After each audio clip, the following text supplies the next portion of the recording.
Hello friends, welcome back to GK Prince academy. तो आज की इस मैराथन क्लास में आप सभी का स्वागत है, जो कि होगा सामान्य हिंदी का मैराथन क्लास। ठीक है। ये दो पार्ट में आएगा। पहले पार्ट में आपको 250 क्वेश्चन मिलेंगे, तो इसके बाद दोबारा दूसरे पार्ट में भी आपको 250 प्लस क्वेश्चन मिल रहा है, तो टोटल 500 क्वेश्चन मिलने वाले हैं। और इसके पहले जीएस का मैराथन हो चुका है। ठीक है। और दो मैराथन और हो चुके हैं, एक मैथ का मैराथन हो चुका है। जिन लोगों ने करंट अफेयर नहीं देखा है, तो 4 वीडियो जो करंट अफेयर का अपलोड किया है, तो वो भी आप देख सकते हैं। आपके एग्जाम्स के लिए बहुत ही हेल्पफुल होगा। ठीक है। तो चलिए आज का ये वीडियो हिंदी का शुरुआत करते हैं। और स्टार्ट करने से पहले अगर आप लोग चैनल पर नए हैं तो सब्सक्राइब नहीं किया तो चैनल को सब्सक्राइब करना मत भूलिएगा। चलिए सबसे पहले हिंदी के पहले क्वेश्चन लेते हैं। तो दिया गया कि छह वर्ण किसके योग से बनता है। ठीक है। संयुक्त वर्ण के अंतर्गत 6 वर्ण आता है और यह किस किस के योग से बनता है। तो ये बनता है का और शा से।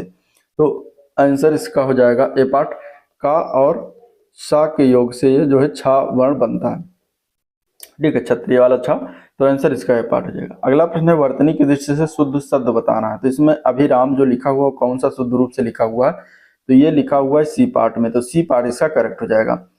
नेक्स्ट क्वेश्चन देखते हैं। तो इनमें से कौन सा शब्द अशुद्ध है, मतलब गलत लिखा हुआ है। तो देखिए ज्योत्सना जो लिखा हुआ है सही रूप से लिखा हुआ है, संतुष्ट भी सही है, सूर्पणखा भी सही है।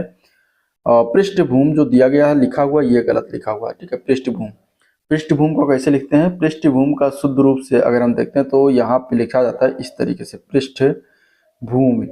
ये होता है, टा नहीं होता, इसमें ठा होता है। ठीक है। जबकि ऑप्शन में टा दिया गया है जो कि गलत है। तो यहाँ पे आंसर इसका डी ऑप्शन करेक्ट हो जाएगा। चलिए क्वेश्चन नंबर 4 देखते हैं। क्वेश्चन नंबर 4 दिया गया है कि जलेबी में मिठास अधिक है। इसमें रेखांकित शब्द जो है उसका विशेषण बताना है। ठीक है। मिठास का विशेषण क्या होता है। तो मिठास का विशेषण क्या होता है इसमें बताना। देखिए मिठास जो होता है एक तरीके से किस प्रकार की संज्ञा है ये। ठीक है। और कुछ संज्ञा है तो ये भाववाचक संज्ञा होती है। ठीक है। मिठास। अब इसका विशेषण बनाएंगे तो हो जाएगा मीठा। इसका विशेषण क्या हो जाएगा, मीठा हो जाएगा। आंसर सी ऑप्शन इसका राइट है। क्वेश्चन नंबर 5 है सीता सोई है, इस वाक्य में क्रिया का कौन सा प्रकार है। तो सीता सोई है इस वाक्य में क्रिया के प्रकार की बात करेंगे तो ये एक अकर्मक क्रिया का उदाहरण है। आंसर बी ऑप्शन करेक्ट है। ठीक है। रचना की दृष्टि से 2 प्रकार के होते हैं क्रिया, अकर्मक क्रिया, सकर्मक क्रिया। और अकर्मक क्रिया की अगर हम बात करें तो जिन क्रियाओं का परिणाम जो होता है वो स्वयं कर्ता पर पड़ते हो वहां पे अकर्मक हो जाता है, और जिन क्रियाओं का परिणाम कर्म पर पड़े वहां पे सकर्मक होता है। तो आंसर इसका बी ऑप्शन राइट है। चलिए, आप गाएं तो मैं नाचूं, इस वाक्य में क्रिया का किस काल का बोध करा रही है। इस वाक्य में क्रिया का किस काल का बोध करा रही है। आप गाएं तो मैं नाचूं, तो यहाँ पे ये हेतु हेतु मद भविष्यत काल के अंतर्गत ये वाक्य है। तो यहाँ आंसर इसका हो जाएगा ए पार्ट करेक्ट है। ठीक है। चलिए नेक्स्ट क्वेश्चन है महत्व में कौन सा प्रत्यय है। प्रत्यय जो होता है बाद में लगता है, महत्व में त्वा प्रत्यय लगा हुआ है। तो आंसर इसका क्या हो जाएगा, सी पार्ट। इसके अन्य इस प्रत्यय से बना हुआ शब्द लघुत्व हो गया, व्यक्तत्व हो गया, देवत्व हो गया, अपनत्व हो गया, ये सभी शब्द बनते हैं। इनमें से कौन सा शब्द अतिवृष्टि का विलोम। अतिवृष्टि का विलोम क्या होता है, अतिवृष्टि का विलोम अनावृष्टि होता है, जो कि डी ऑप्शन में लिखा हुआ। ठीक है। शुष्क का विलोम आर्द्र होता है, रेगिस्तान का विलोम उपजाऊ होता है, बाढ़ का विलोम सूखा होता है। नेक्स्ट क्वेश्चन है विलोम शब्द की दृष्टि से असंगत युग, मतलब गलत वाला बताना है, इसमें से कौन सा गलत है। ठीक है। कड़वा, कड़वा का अकड़वा लिखा हुआ है, और जटिल का सरल, परतंत्र का स्वतंत्र, तीव्र का मंद्र लिखा हुआ है, जो कि ये जो है क्या है, असंगत युग में तीव्र का मंद्र। क्योंकि इसका अगर देखते हैं तो तीव्र का क्या हो जाता है, मंद होगा, मंद्र नहीं होता। तीव्र का क्या होता है, मंद होता है। ठीक है। यहाँ पर शब्द गलत लिखा हुआ है, तो आंसर हो जाएगा सी ऑप्शन। चोर का पर्यायवाची शब्द अगले प्रश्न में बताना है। तो इसमें से चोर का पर्यायवाची क्या हो जाएगा, खनक। खनक जो होता है वो चोर का पर्यायवाची होता है। ठीक है। उदक जो दिया गया है ये पानी का पर्यायवाची होता है, उदक पानी का पर्यायवाची होता है। ठीक है। और धूसर जो दिया गया है ये किसका है, ये गधा का पर्यायवाची है। तो ये हो गया। नेक्स्ट क्वेश्चन देखते हैं। कलश का पर्यायवाची इसमें से कौन सा हो जाएगा, कलश।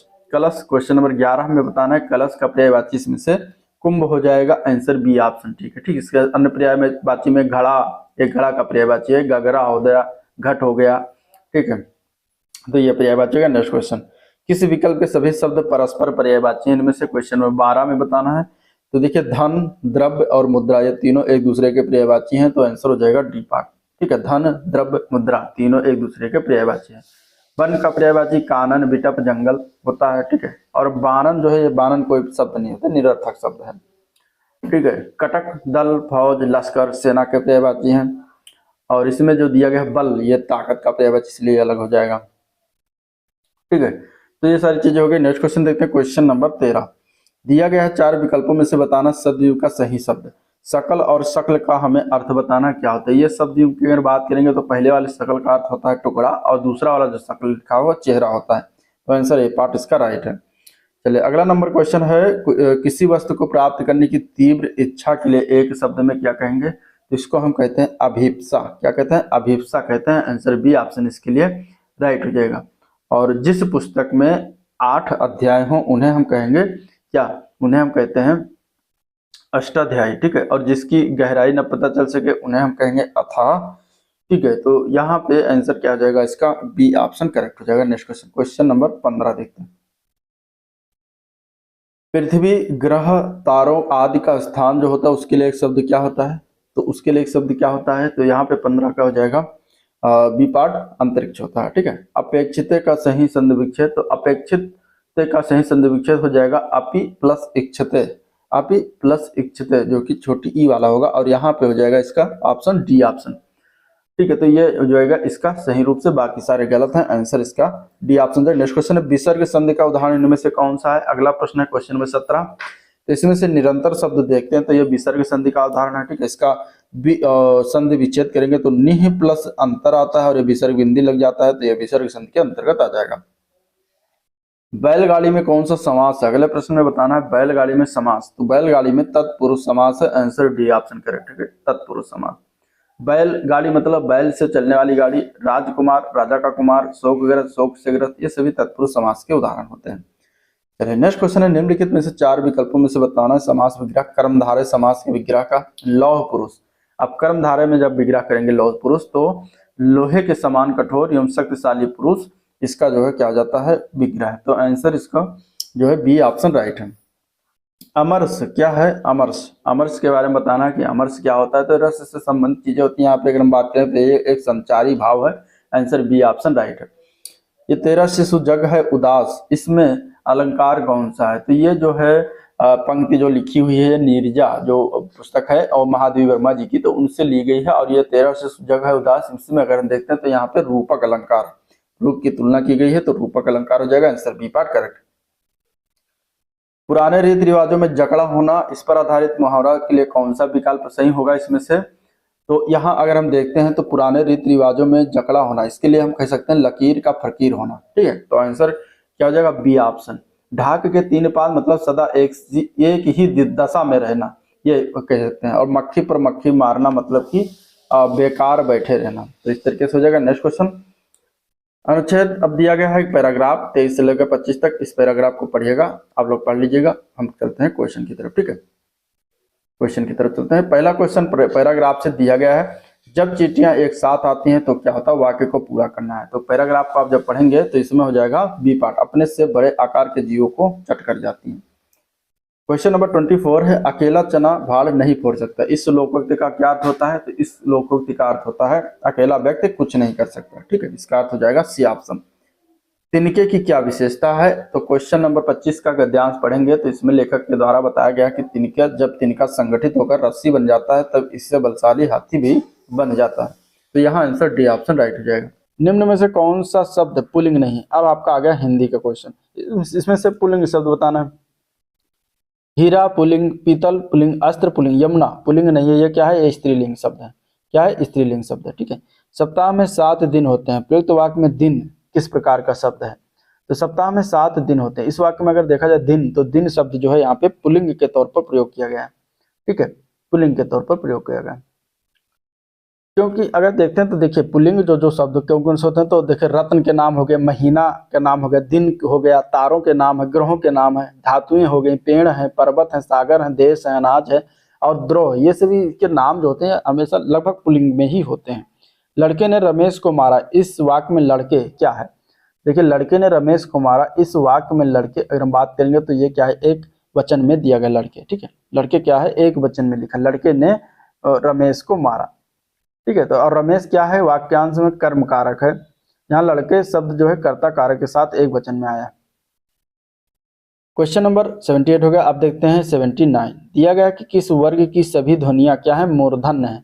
मूर्धन्य की अगर हम बात करेंगे इसमें से, तो वो जाता है टा वर्ग, ट ठ ड ढ ण और ट ठ ड हो गया, इसके बाद श जो होता है वो क्या हो जाता है, वो आपका हो जाता है मूर्धन्य में। तो डी पार्ट में जो ट ठ ड ढ अड़ा दिया गया ये सही है, और इसके साथ ही ये वाला श भी जो है क्या है, मूर्धन्य ध्वनियों के अंतर्गत आते हैं। ठीक है, इसमें र, अंगा और ड़ा भी शामिल होता है। ठीक है, का वर्ग जो होता है वो कंठ ध्वनियां होती हैं। चा वर्ग जो होता है मतलब चाचा जझाइयां, ये तालु ध्वनियां होती हैं। टा वर्ग जो होता है ट ठ ड अड़ा, ये मूर्धन्य होती हैं। ता वर्ग जो होता है त थ ध न, ये दंत होती हैं। और पा वर्ग जो होता है मानी कि प फ ब म, ये ओष्ठ होती हैं। व्यक्तिवाचक संज्ञा बताना। मोहन एक परिश्रमी और ईमानदार बालक, इसमें कौन सा व्यक्तिवाचक संज्ञा है, तो यहाँ पे अगर देखते हैं तो मोहन हो जाएगा व्यक्तिवाचक संज्ञा।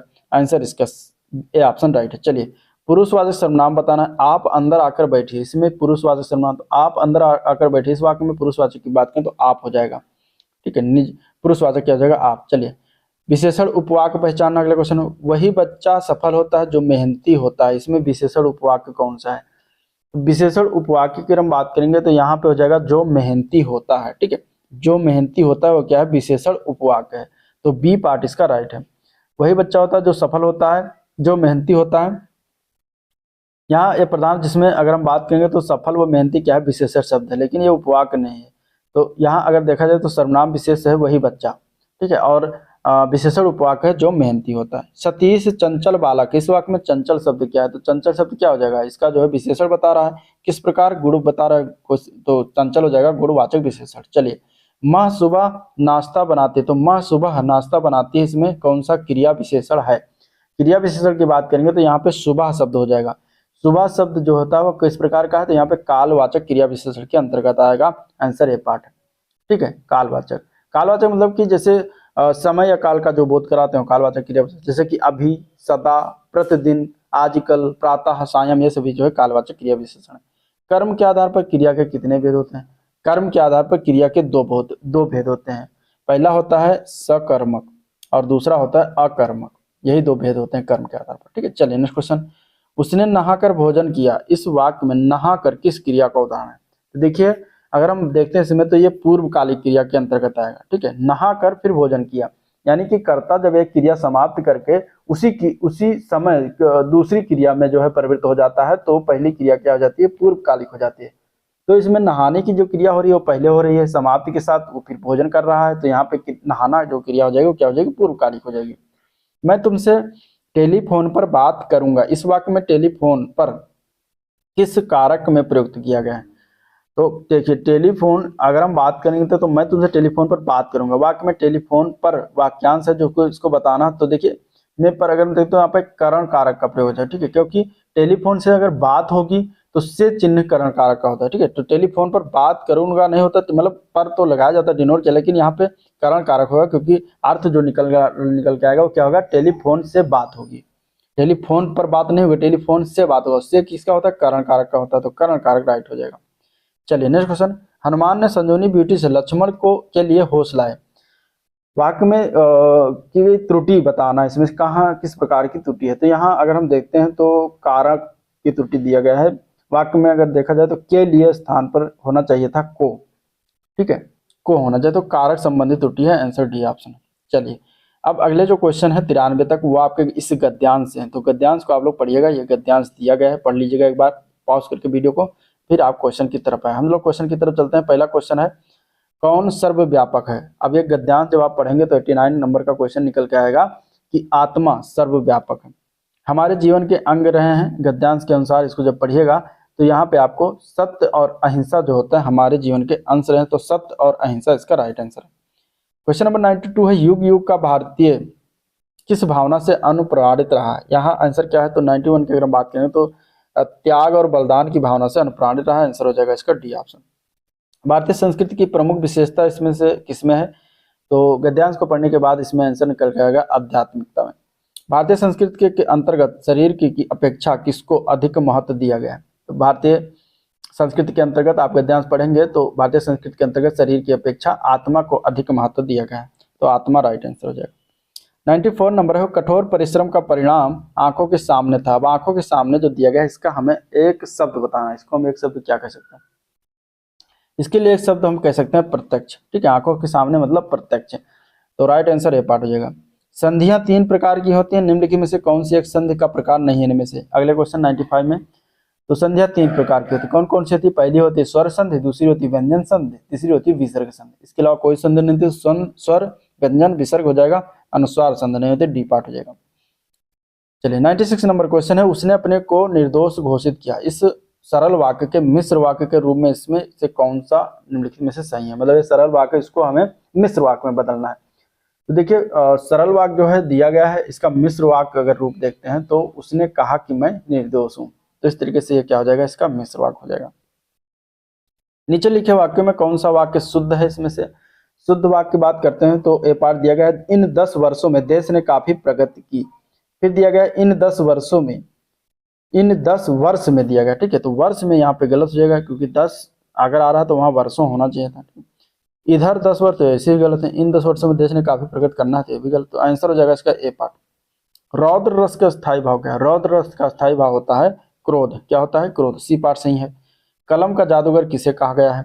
कलम का जादूगर ये कहा गया मुंशी प्रेमचंद्र को, तो आंसर डी ऑप्शन राइट है, ठीक है।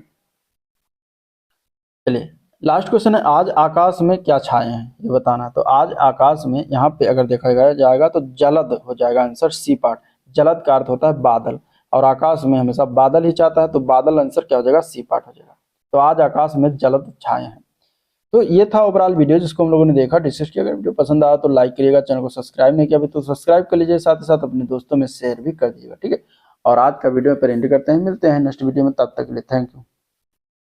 क्या है पहला क्वेश्चन है, हिंदी के शब्दों का लिंग निर्धारण किसके आधार पर होता है? ठीक है, हिंदी में जो शब्द हैं उसमें पुल्लिंग है या स्त्रीलिंग है, ये किसके आधार पर किया जाता है? तो ये चीजें जो होती हैं हिंदी में वो होता है संज्ञा के आधार पर, ठीक है। संज्ञा के आधार पर जो है लिंग का निर्धारण करते हैं, तो बी पार्ट इसका राइट है।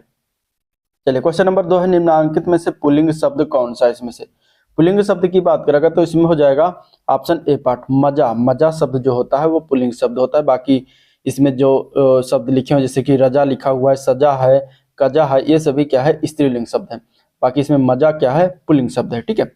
चलिए अगला प्रश्न है, किस वाक्य में एक वचन का प्रयोग हुआ है? इसमें से एक वचन का प्रयोग, तो यहाँ अगर हम देखते हैं तो लड़के ने कहा, जो बी पार्ट में दिया गया है, यहाँ पर ये एक वचन में लिखा गया है, क्योंकि यहाँ लड़के का तात्पर्य एक लड़का से होता है, निकल रहा है, ठीक है। तो यहाँ पे क्या हो जाएगा? आंसर इसका बी ऑप्शन करेक्ट हो जाएगा। चलिए क्वेश्चन नंबर 4 देखते हैं। क्वेश्चन नंबर 4 दिया गया है इस तरीके। क्वेश्चन नंबर 4, ओष्ठ वर्ण किस विकल्प में है? ओष्ठ वर्ण कौन कौन से होते हैं? तो देखिए ओष्ठ वर्ण जो होते हैं वो होते हैं पा वर्ण, माने कि पा, फा, बा, भा, ये सभी क्या होते हैं? ये होते हैं ओष्ठ। तो यहाँ ओठों के द्वारा बोला जाता है, तो इस तरीके से ये पार्ट करेक्ट हो जाएगा, ठीक है। बाकी त, थ, द, ध जो है ये किस प्रकार का वर्ण है? तो ये दंत वर्ण है। दंत, दांत के माध्यम से, इसको दांत के सहारे से बोलते हैं, तो दंत वर्ण हो जाता है, त, थ, द, ध, न, ठीक है। बाकी इसमें क, ख, ग, घ जो दिया गया है ये किस वर्ण का उदाहरण है? तो ये है कंठ वर्ण, कंठ के माध्यम से बोला जाए तो कंठ वर्ण का उदाहरण है। तो ये चीजें याद रखिएगा। चलिए सूरज आपका आपका जिस शहर में है उस शहर का नाम संज्ञा का कौन सा भेद? मतलब कि आपका घर जिस शहर में है उस शहर का नाम जो है संज्ञा के किस भेद के अंतर्गत आएगा? माने कि जो शहरों के नाम होते हैं वो किस संज्ञा के अंतर्गत आते हैं? तो ये सभी आते हैं, अगर हम देखेंगे तो ये हो जाएगा व्यक्तिवाचक संज्ञा, ठीक है। शहर का नाम हो गया, ये सभी व्यक्तिवाचक संज्ञा के अंतर्गत आते हैं। और अन्य नाम हो गए जैसे कि राम, गांधी जी और गंगा, काशी, ठीक है। तो ये सभी क्या है? जो गंगा है ये भी एक क्या नदी का नाम है, काशी है जो कि एक शहर का नाम है, तो ये सभी क्या है? और गांधी जी कहने से एक जो है व्यक्ति का नाम बोधित होता है, राम भी एक व्यक्ति का नाम है, तो इस तरीके से ये व्यक्तिवाचक संज्ञा के अंतर्गत आ जाता है। क्वेश्चन नंबर 6, हम ताजमहल देखने जाएंगे, इसमें हम शब्द बताना है ये किस प्रकार का सर्वनाम है? तो हम जो होता है ये पुरुषवाचक सर्वनाम के अंतर्गत आता है, आंसर बी ऑप्शन हो जाएगा। इनमें से खेलना शब्द से बना विशेषण, खेलना से विशेषण कौन सा बन सकता है? तो खेलना शब्द से जो विशेषण बनता है वो खिलाड़ी शब्द है, आंसर सी ऑप्शन हो जाएगा, ठीक है। आंसर क्या हो जाएगा? C option. खेलना शब्द जो है खेल से बना है, जिसका विशेषण क्या होता है? खिलाड़ी होता है। चलिए नेक्स्ट क्वेश्चन नंबर 8 देखते हैं। यह चांदी खोटी सी दिखती है, इस वाक्य में खोटी सी विशेषण का किस प्रकार का विशेषण है ये बताना है। तो खोटी सी जो कि एक तरीके से क्या बता रहा है? ये इसका गुण बता रहा है चांदी का, तो ये गुणवाचक विशेषण के अंतर्गत हो जाएगा, आंसर ए पार्ट हो जाएगा, ठीक है। मोहिनी तेज दौड़ती है, इसमें वाक्य में तेज क्या है? तेज अगर हम बात करेंगे तो ये भी एक प्रकार का क्या है, विशेषण है। और ये तेज जो है क्या है, क्रिया का बता रहा है विशेषण, तो ये रीतवाचक क्रिया के अंतर्गत आ जाएगा। आंसर इसका क्या हो जाएगा, रीतवाचक क्रिया विशेषण, ए पार्ट करेक्ट है। ठीक है, चलिए क्वेश्चन नंबर 10 है, क्रिया चुनिए, इसमें से क्रिया बताना क्या है। मेरी बहन सविता हिंदी भाषा सीखती है, इसमें क्रिया शब्द क्या है, तो इसमें से क्रिया शब्द हो जाएगा सीखती है। तो आंसर क्या है, सी ऑप्शन करेक्ट है।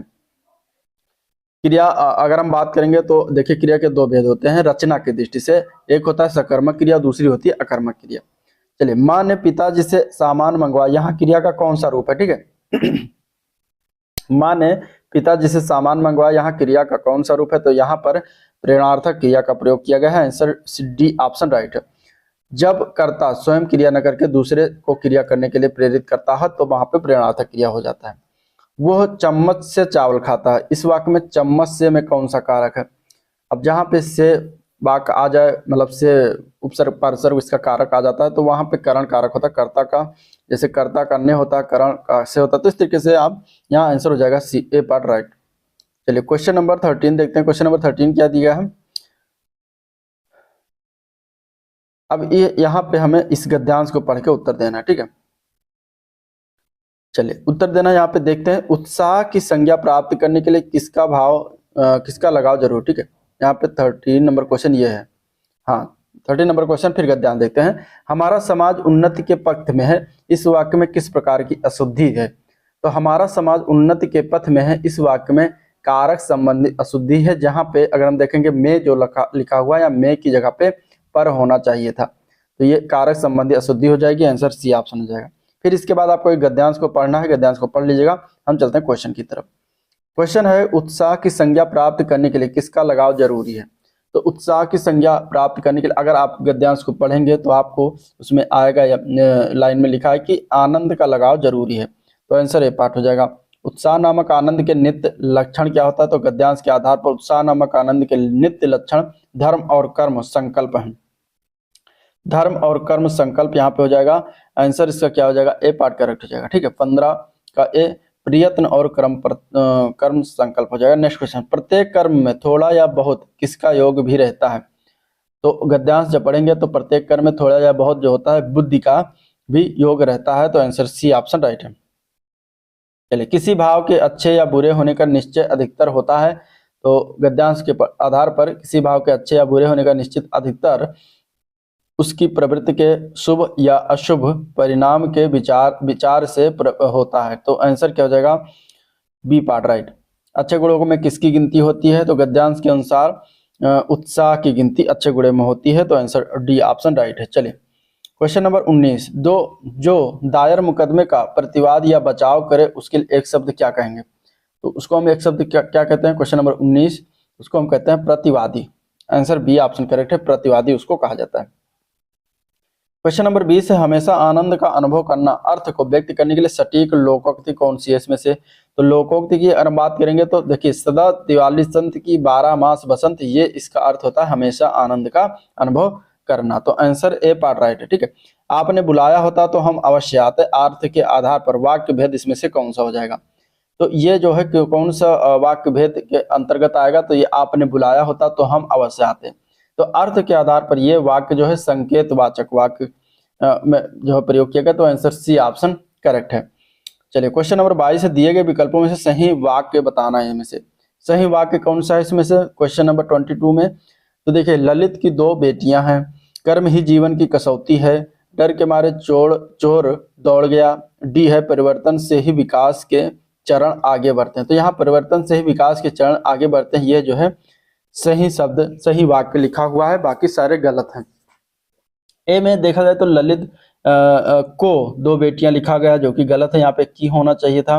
कर्म ही जीवन की कसौटी है, तो कसौटी कोई शब्द नहीं, यहाँ पे कसौटी होना चाहिए था, ठीक है, तो गलती यहाँ पे किया गया है।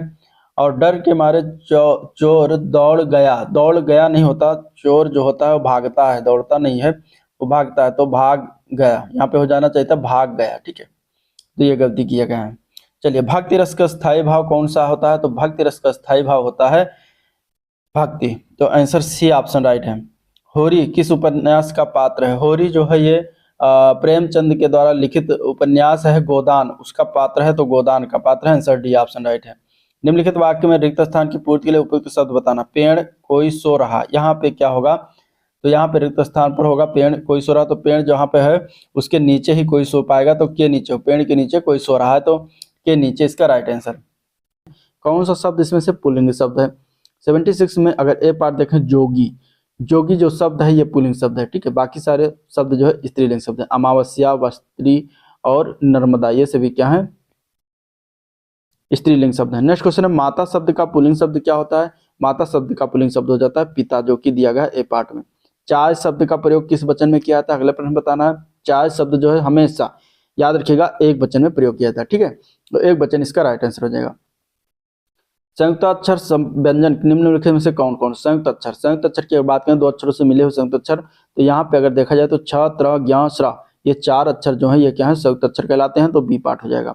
घर, पहाड़, नदी किस संज्ञा के भेद के अंतर्गत आएगा? तो ये हो जाएगा जातिवाचक, ये सभी जाति व्यक्ति कर रहे हैं, ठीक है। नदी की जात, पहाड़ की जात, घर की जात, तो आंसर हो जाएगा बी पार्ट, ठीक है। एक ही प्रकार की वस्तुओं अथवा व्यक्तियों का भेद उसे जातवाचक संज्ञा कहते हैं। चलिए, उत्तम पुरुष सर्वनाम किस भेद का एक प्रकार है? उत्तम पुरुष सर्वनाम, उत्तम पुरुष सर्वनाम, पुरुषवाचक सर्वनाम की अगर हम बात करते हैं तो उसके तीन भेद है। उत्तम पुरुष में आता है मैं और हम, मैं और हम, ये पहला आ जाता है उत्तम पुरुष। दूसरा इसमें आता है मध्यम पुरुष, तू, तुम, आप, और तीसरा होता है अन्य पुरुष। तो पुरुषवाचक सर्वनाम के तीन भेद। उत्तम पुरुष जो आता है ये किसके आता है? पुरुषवाचक सर्वनाम के अंतर्गत, तो आंसर हो जाएगा बी पार्ट, ठीक है। प्रताप सिंह का घोड़ा काला है, इसमें काला शब्द विशेषण की दृष्टि से क्या है? तो काला शब्द यहाँ पर देखेंगे तो इस वाक्य में काला शब्द में विधेय विशेषण के अंतर्गत आता है, ठीक है। विधेय विशेषण, विधेय विशेषण मतलब जो विशेषण विशेष के बाद प्रयुक्त होता है उसे विधेय विशेषण कहते हैं। तो यहाँ पे आंसर सी ऑप्शन राइट है। चलिए अगला क्वेश्चन है 83 नंबर क्वेश्चन। ऋषि की गाय बहुत दूध देती है, वाक्य में रेखांकित शब्द किस विशेषण का उदाहरण है? तो प्रश्नगत में रेखांकित शब्द बहुत परिणाम बोधक विशेषण है, आंसर इसका क्या हो जाएगा? परिणाम बोधक विशेषण, ठीक है। बहुत क्या है, परिणाम बता रहा है, तो परिणाम बोधक हो जाएगा। कश्मीरी सेब सिंदूरी लाल होता है, इस वाक्य में रेखांकित शब्द विशेषण किस भेद के अंतर्गत? सिंदूरी शब्द कौन से विशेषण के अंतर्गत आएगा? तो देखिए ये सिंदूरी क्या है, ये प्रविशेषण किया जाएगा, अंतर्गत आता है, क्योंकि ये जो होते हैं शब्द ये विशेषण की विशेषता, लाल की विशेषता बताता है किस प्रकार है सिंदूरी, तो प्रविशेषण आ जाएगा, ठीक है। चलिए 84 के बाद 85 नंबर क्वेश्चन देखते हैं। राम श्याम की किताब पढ़ता है, इस वाक्य में क्रिया का कौन सा प्रकार है? तो राम श्याम की किताब पढ़ता है वाक्य में सकर्मक क्रिया है, ठीक है, सकर्मक क्रिया है, क्योंकि इसमें क्रिया का प्रभाव कर्म पर पड़ रहा है, ठीक है। और वस्तुतः सकर्मक क्रिया जो है बिना कर्म के संपन्न नहीं हो सकती। चलिए, सभी चिट्ठियां डाक से भेजी गई, इनमें कर्ता क्या है? तो सभी चिट्ठियां डाक से भेजी गई, इस वाक्य में कर्ता जो है वो क्या है? चिट्ठियां हैं, आंसर इसका डी ऑप्शन राइट है।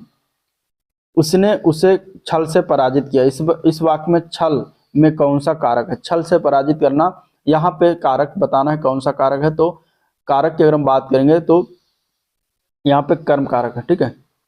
छल से कार हो रहा है, विकल्प भी सर यहाँ पे करण कारक हो जाए ना कि कर्म से आ रहा है ना, से जहां पर आ जाएगा वहां पे क्या हो जाएगा? कर्ण कारक हो जाएगा। छल से पराजित करना मतलब कि संज्ञा आज शब्दों के जिस रूप से क्रिया करने का साधन का बोध हो, अर्थात जिसकी सहायता से कार्य संपन्न हो, वहां पे कर्ण कारक होता है।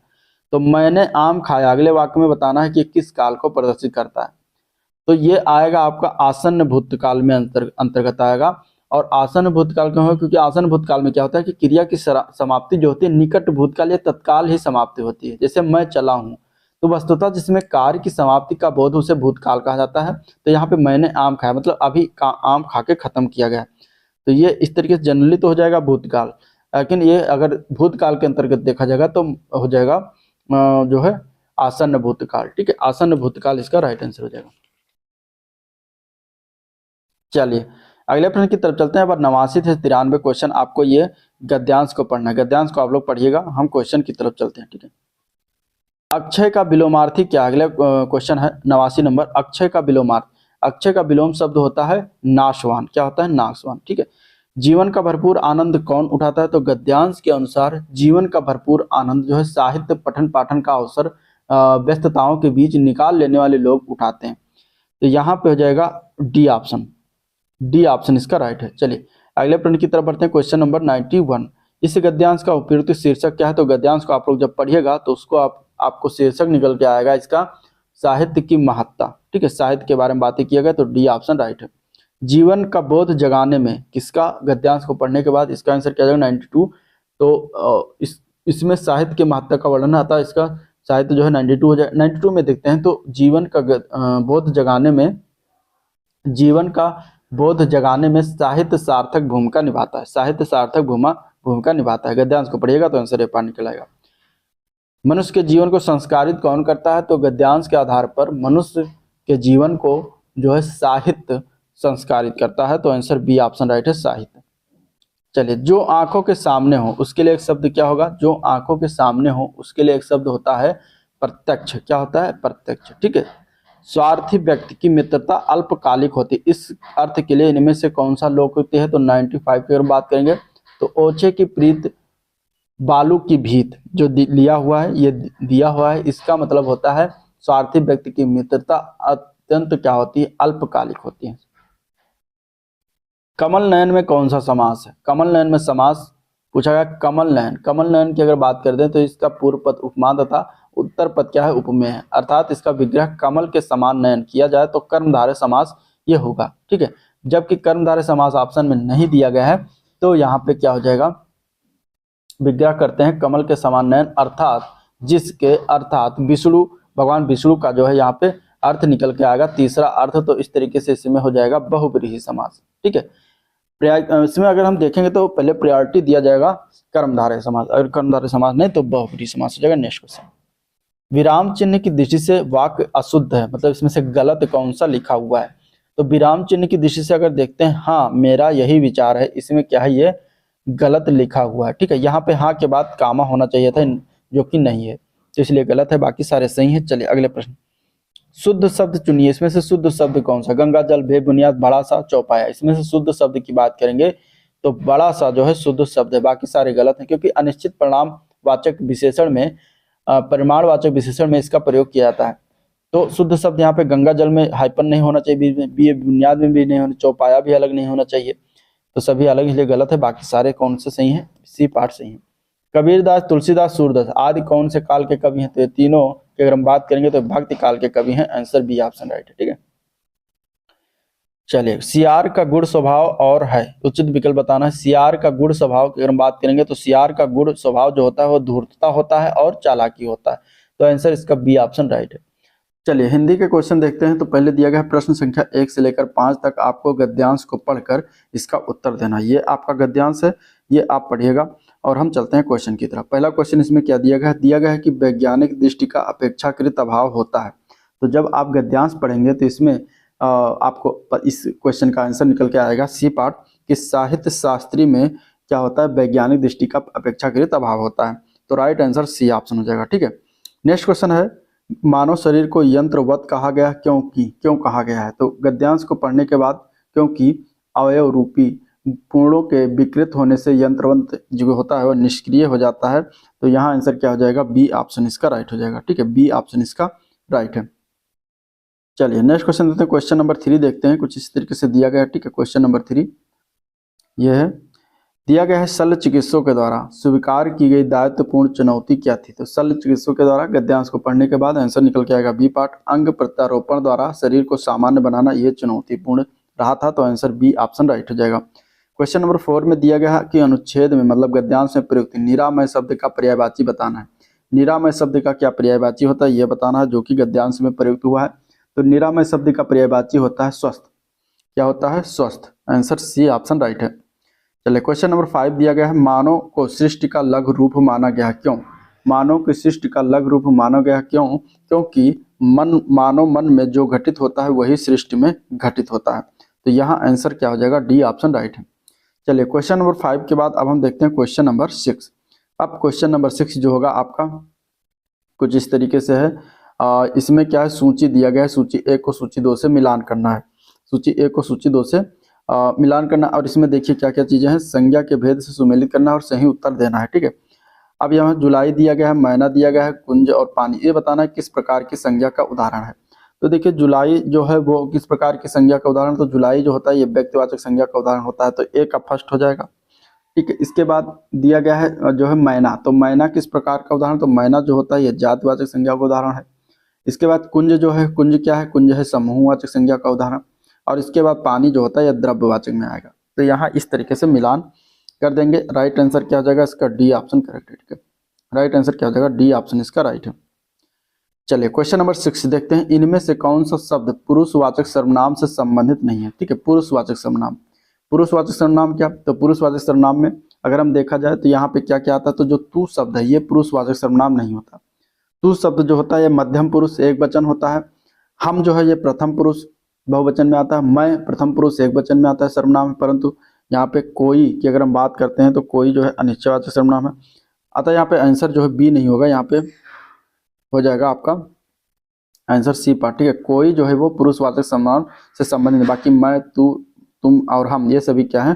पुरुषवाचक सर्वनाम है। बाकी कोई इसमें पुरुषवाचक सर्वनाम नहीं होगा। ठीक है, तो राइट आंसर सी ऑप्शन हो जाएगा। चलिए क्वेश्चन नंबर 8, श्रीदेवी के लिए सुवर मिला है। इस वाक्य में सु शब्द किस प्रकार का विशेषण है?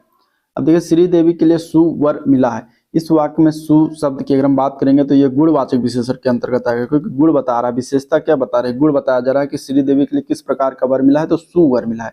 सु का अर्थ क्या होता है? अच्छा। सु का अर्थ क्या होता है? अच्छा।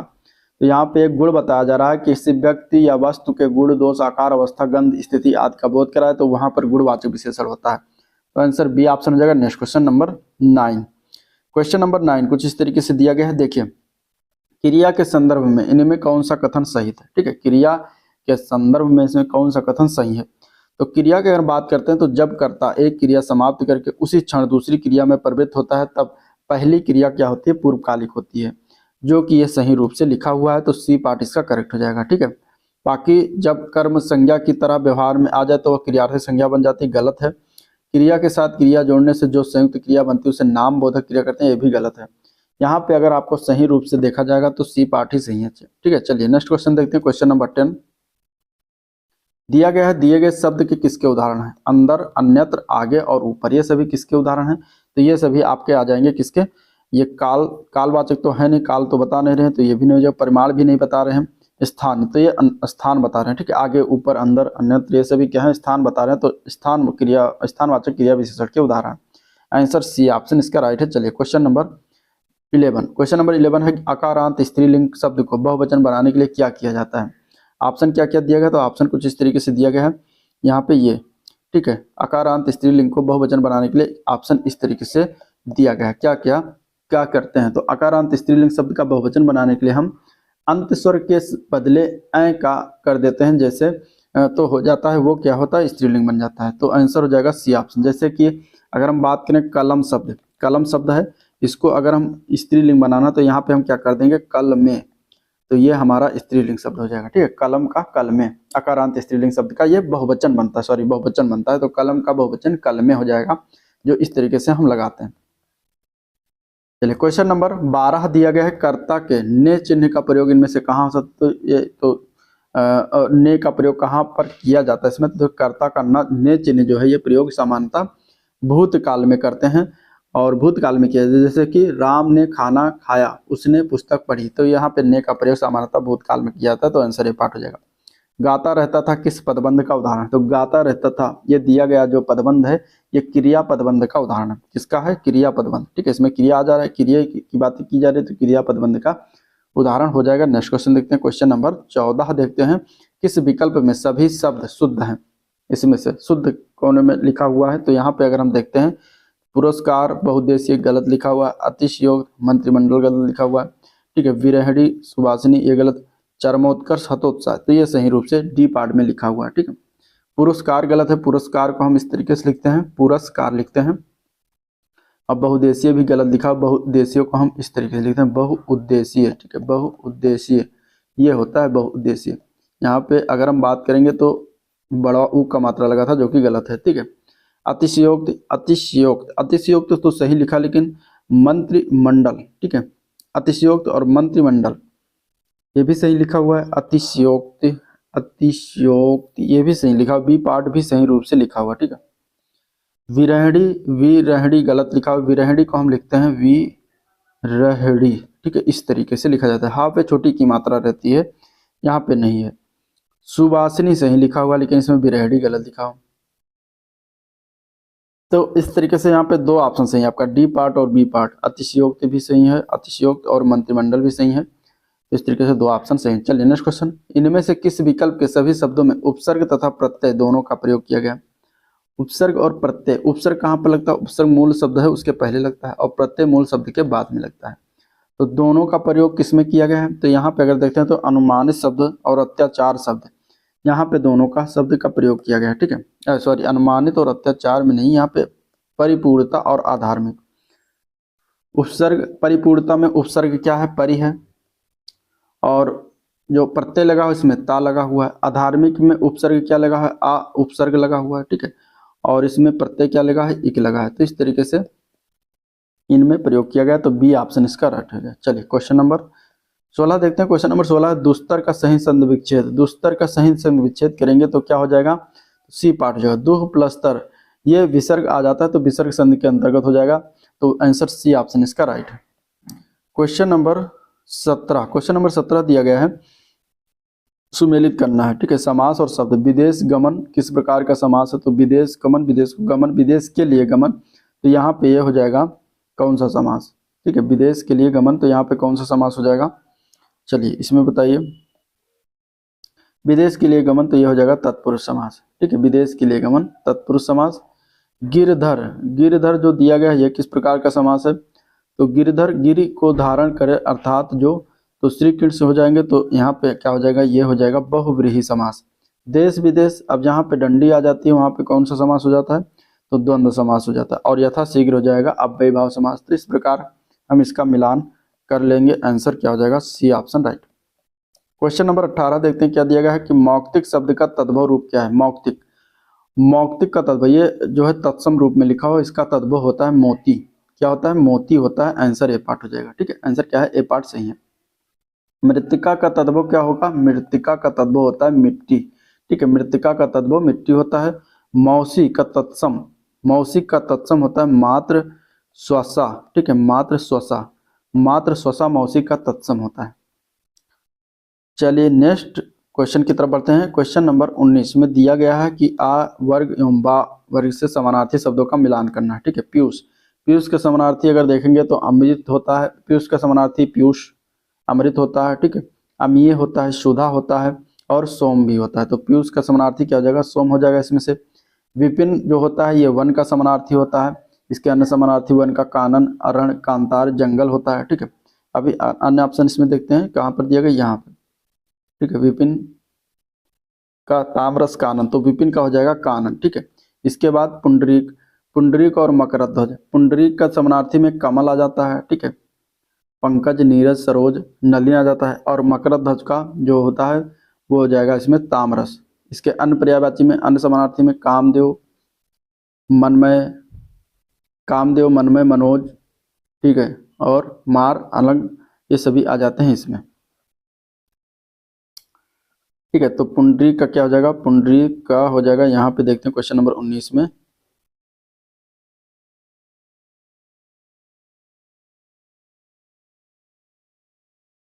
ठीक है, सोम जो हो जाएगा ये हो जाएगा कहाँ पर है यह?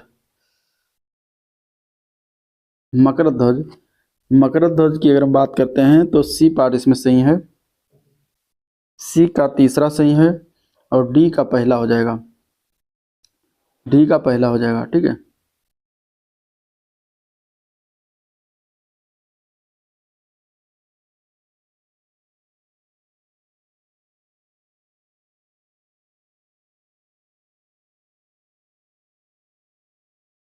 हाँ, डी का पहला हो जाएगा मनमय। ठीक है, डी का पहला हो जाएगा मनमय। मकरध्वज का अगर देखा जाए तो मकरध्वज जो होता है ये इसका पर्याय जो है समानार्थी होता है मकरध्वज। ये मनमय जो होता है मकरध्वज का समानार्थी होता है। ठीक है, पीयूष का सोम होता है, विपिन का कानन हो जाएगा, और पुंडरीक का ताम्रस हो जाएगा। तो ये आपका इस प्रकार सी पार्ट सही हो जाएगा। चलिए नेक्स्ट क्वेश्चन देखते हैं। क्वेश्चन नंबर 20, श्याम को भगवान पर जितनी अनुरक्ति है उसकी पत्नी की उतनी ही भगवान पर थी। रेखांकित शब्द के विपरीत बताना, इसे अनुरक्ति का विपरीत बताना। अनुरक्ति का विपरीत क्या होता है? क्वेश्चन नंबर 20 में अनुरक्ति का विपरीत होता है विरक्ति। आंसर डी ऑप्शन राइट है। चलिए क्वेश्चन नंबर 21, जिस पर हमला ना किया गया, इसके लिए एक शब्द क्या है, तो जिस पर हमला ना किया गया इसके लिए हम कहते हैं अनाक्रांत। अनाक्रांत हो जाएगा ए पार्ट। चलिए नेक्स्ट क्वेश्चन, 80 की आमद 90 खर्च, इस लोकोक्ति का अर्थ क्या होता है, तो 80 की आमद 90 खर्च का मतलब होता है आय से अधिक खर्च। ठीक है, तो आंसर क्या हो जाएगा, D part. Answer D part है। नेक्स्ट क्वेश्चन नंबर 23, निम्नलिखित में से वाक्य का सही वाक्य भेद बताना है। पुस्तक बाजार में बहुत महंगी थी इसलिए पुस्तकालय से ले ली, इसका सही वाक्य भेद बताना किस प्रकार का वाक्य है, तो यहाँ पे देखिए इसलिए से दो वाक्य से जुड़े हुए हैं उपवाक्य, तो ये हो जाएगा मिश्र वाक्य का उदाहरण। ठीक है, मिश्र वाक्य क्या होता है कि ऐसे वाक्य जिसमें एक साधारण वाक्य हो तथा उसके अधीन कोई दूसरा आश्रित वाक्य हो, उपवाक्य हो, कि वो काल आ रहा है, तो वो वहां पर क्या हो जाएगा, जो है मिश्र वाक्य का उदाहरण हो जाएगा। चलिए क्वेश्चन नंबर 24, क्वेश्चन नंबर 24 में दिया गया है कि कौन सा इसमें से शुद्ध वाक्य शुद्ध वाक्य बताना, इसमें से कौन सा हो जाएगा। क्वेश्चन नंबर 24 में अगर हम देखते हैं तो देखिए इसमें ऊपर के वाक्यों में कोई शुद्ध नहीं है, क्योंकि अगर हम बात करें इसमें इन वाक्यों का शुद्ध रूप, तो फूलों की सौंदर्यता दर्शनीय है, जो कि गलत है। सौंदर्यता नहीं होना चाहिए, यहाँ पे सौंदर्य होना चाहिए, फूलों का होना चाहिए, फूलों का सौंदर्य जो है दर्शनीय है, तो ये गलत है। यहाँ ताजा और गर्म भैंस का दूध मिलता है, जो कि गलत लिखा हुआ, यहाँ लिखना चाहिए यहाँ भैंस का ताजा और गर्म दूध मिलता है, जो कि गलत लिखा हुआ है, तो ये भी गलत हो जाएगा। उसे मृत्युदंड की सजा दी गई, तो यहाँ पे उसे मृत्युदंड की सजा, मृत्युदंड या फिर सजा दोनों एक ही है, तो यहाँ पे ये भी गलत है। इसका शुद्ध रूप होना चाहिए था उसे मृत्युदंड दिया गया है। तो इस प्रकार तीनों गलत है, तो आंसर हो जाएगा डी पार्ट, उपयुक्त में से कोई शुद्ध नहीं है। चलिए क्वेश्चन नंबर 25, मोम सा तन घुल चुका अब दीप सा मन जल चुका है, इस पंक्ति में कौन सा अलंकार है, तो यहाँ पे अगर आप देखिए मोम सा तन दिया गया है और दिया गया है दीप सा मन। ठीक है, दो इसमें दिए गए हैं। अब यहाँ पे देखिए उपमान और उपमेय, मतलब मोम उपमान, तन जो है उपमेय, पूर्णोपमा हो जाएगा यहाँ पे, और दीप ये भी उपमान है और मन जो है उपमेय है। तो दिए गए में अगर हम देखते हैं तो ये पूर्णोपमा अलंकार है, आंसर ए पार्ट है। 1 से लेकर 5 तक की संख्या जो दिया गया क्वेश्चन, वो आपको इस गद्यांश को पढ़ के जो है उत्तर देना है। ठीक है, तो गद्यांश को पढ़िएगा, हम चलते हैं क्वेश्चन की तरफ। ये गद्यांश दिया गया, क्वेश्चन इस तरीके से दिया गया है। क्वेश्चन दिया गया है कि चरित्र निर्माण की परम आवश्यकता है, क्या होती है चरित्र निर्माण की परम आवश्यकता, ये बताना है। तो गद्यांश को पढ़ेंगे तो इसका राइट आंसर निकल के आएगा बी पार्ट, राष्ट्र के सर्वांगीण विकास के लिए जो है चरित्र निर्माण की परम आवश्यकता है। इसके बाद बी के बाद अब दूसरा नंबर क्वेश्चन देखते हैं, गद्यांश से ही है। जनतंत्र के लिए लाभकारी हो सकते हैं, जनतंत्र के लिए क्या लाभकारी हो सकता है, तो उत्तम चरित्रवान व्यक्ति लाभकारी हो सकता है, तो आंसर इसका सी ऑप्शन हो जाएगा। चलिए क्वेश्चन नंबर 3 देखते हैं, तो दिया गया है कि उन्नत राष्ट्र के लिए विकास का प्रथम सोपान क्या है, तो गद्यांश के अनुसार इसका ए पार्ट सही है, भ्रष्टाचार के प्रति निषेधात्मक वातावरण। ठीक है, अप्रगतिशील रूप में मजाक उड़ाया जाता है, जो क्या होता है, तो जो भारतीय संस्कृति में जीवन बिताता है, तो यहाँ आंसर डी ऑप्शन हो जाएगा। भारतीयता के प्रति हीन भावना का कारण क्या है, तो क्वेश्चन नंबर 5 का आंसर हो जाएगा बी पार्ट। ठीक है, लॉर्ड मैकाले की शिक्षा पद्धति। अब ये सारे थे गद्यांश क्वेश्चन। अभी हम चलेंगे क्वेश्चन नंबर 6 की तरफ। दिया गया है निम्नलिखित में से कौन सा शब्द समूहवाचक संज्ञा शब्द इसमें से नहीं है, तो संज्ञा शब्द इसमें से कौन सा नहीं होगा, तो देखिए यहाँ पे सभा संज्ञा होता है, कक्षा भी संज्ञा, भीड़ भी है। दौड़ शब्द संज्ञा नहीं होती, दौड़ शब्द क्या होता है, दौड़ शब्द जो होती है वो भाववाचक संज्ञा है, और इसमें हम बताना है कि समूहवाचक संज्ञा, तो समूहवाचक संज्ञा मतलब कौन सी नहीं है, तो यही नहीं होगी, क्योंकि ये भाववाचक संज्ञा में आती है दौड़। ठीक है, बाकी सारे समूहवाचक संज्ञा, तो आपका ऑप्शन क्या हो जाएगा, डी पार्ट हो जाएगा। क्वेश्चन नंबर 7 है, जैसा करोगे वैसा भरोगे में सर्वनाम का कौन सा भेद है, इसमें कौन सा सर्वनाम है, तो इसमें है संबंधवाचक सर्वनाम।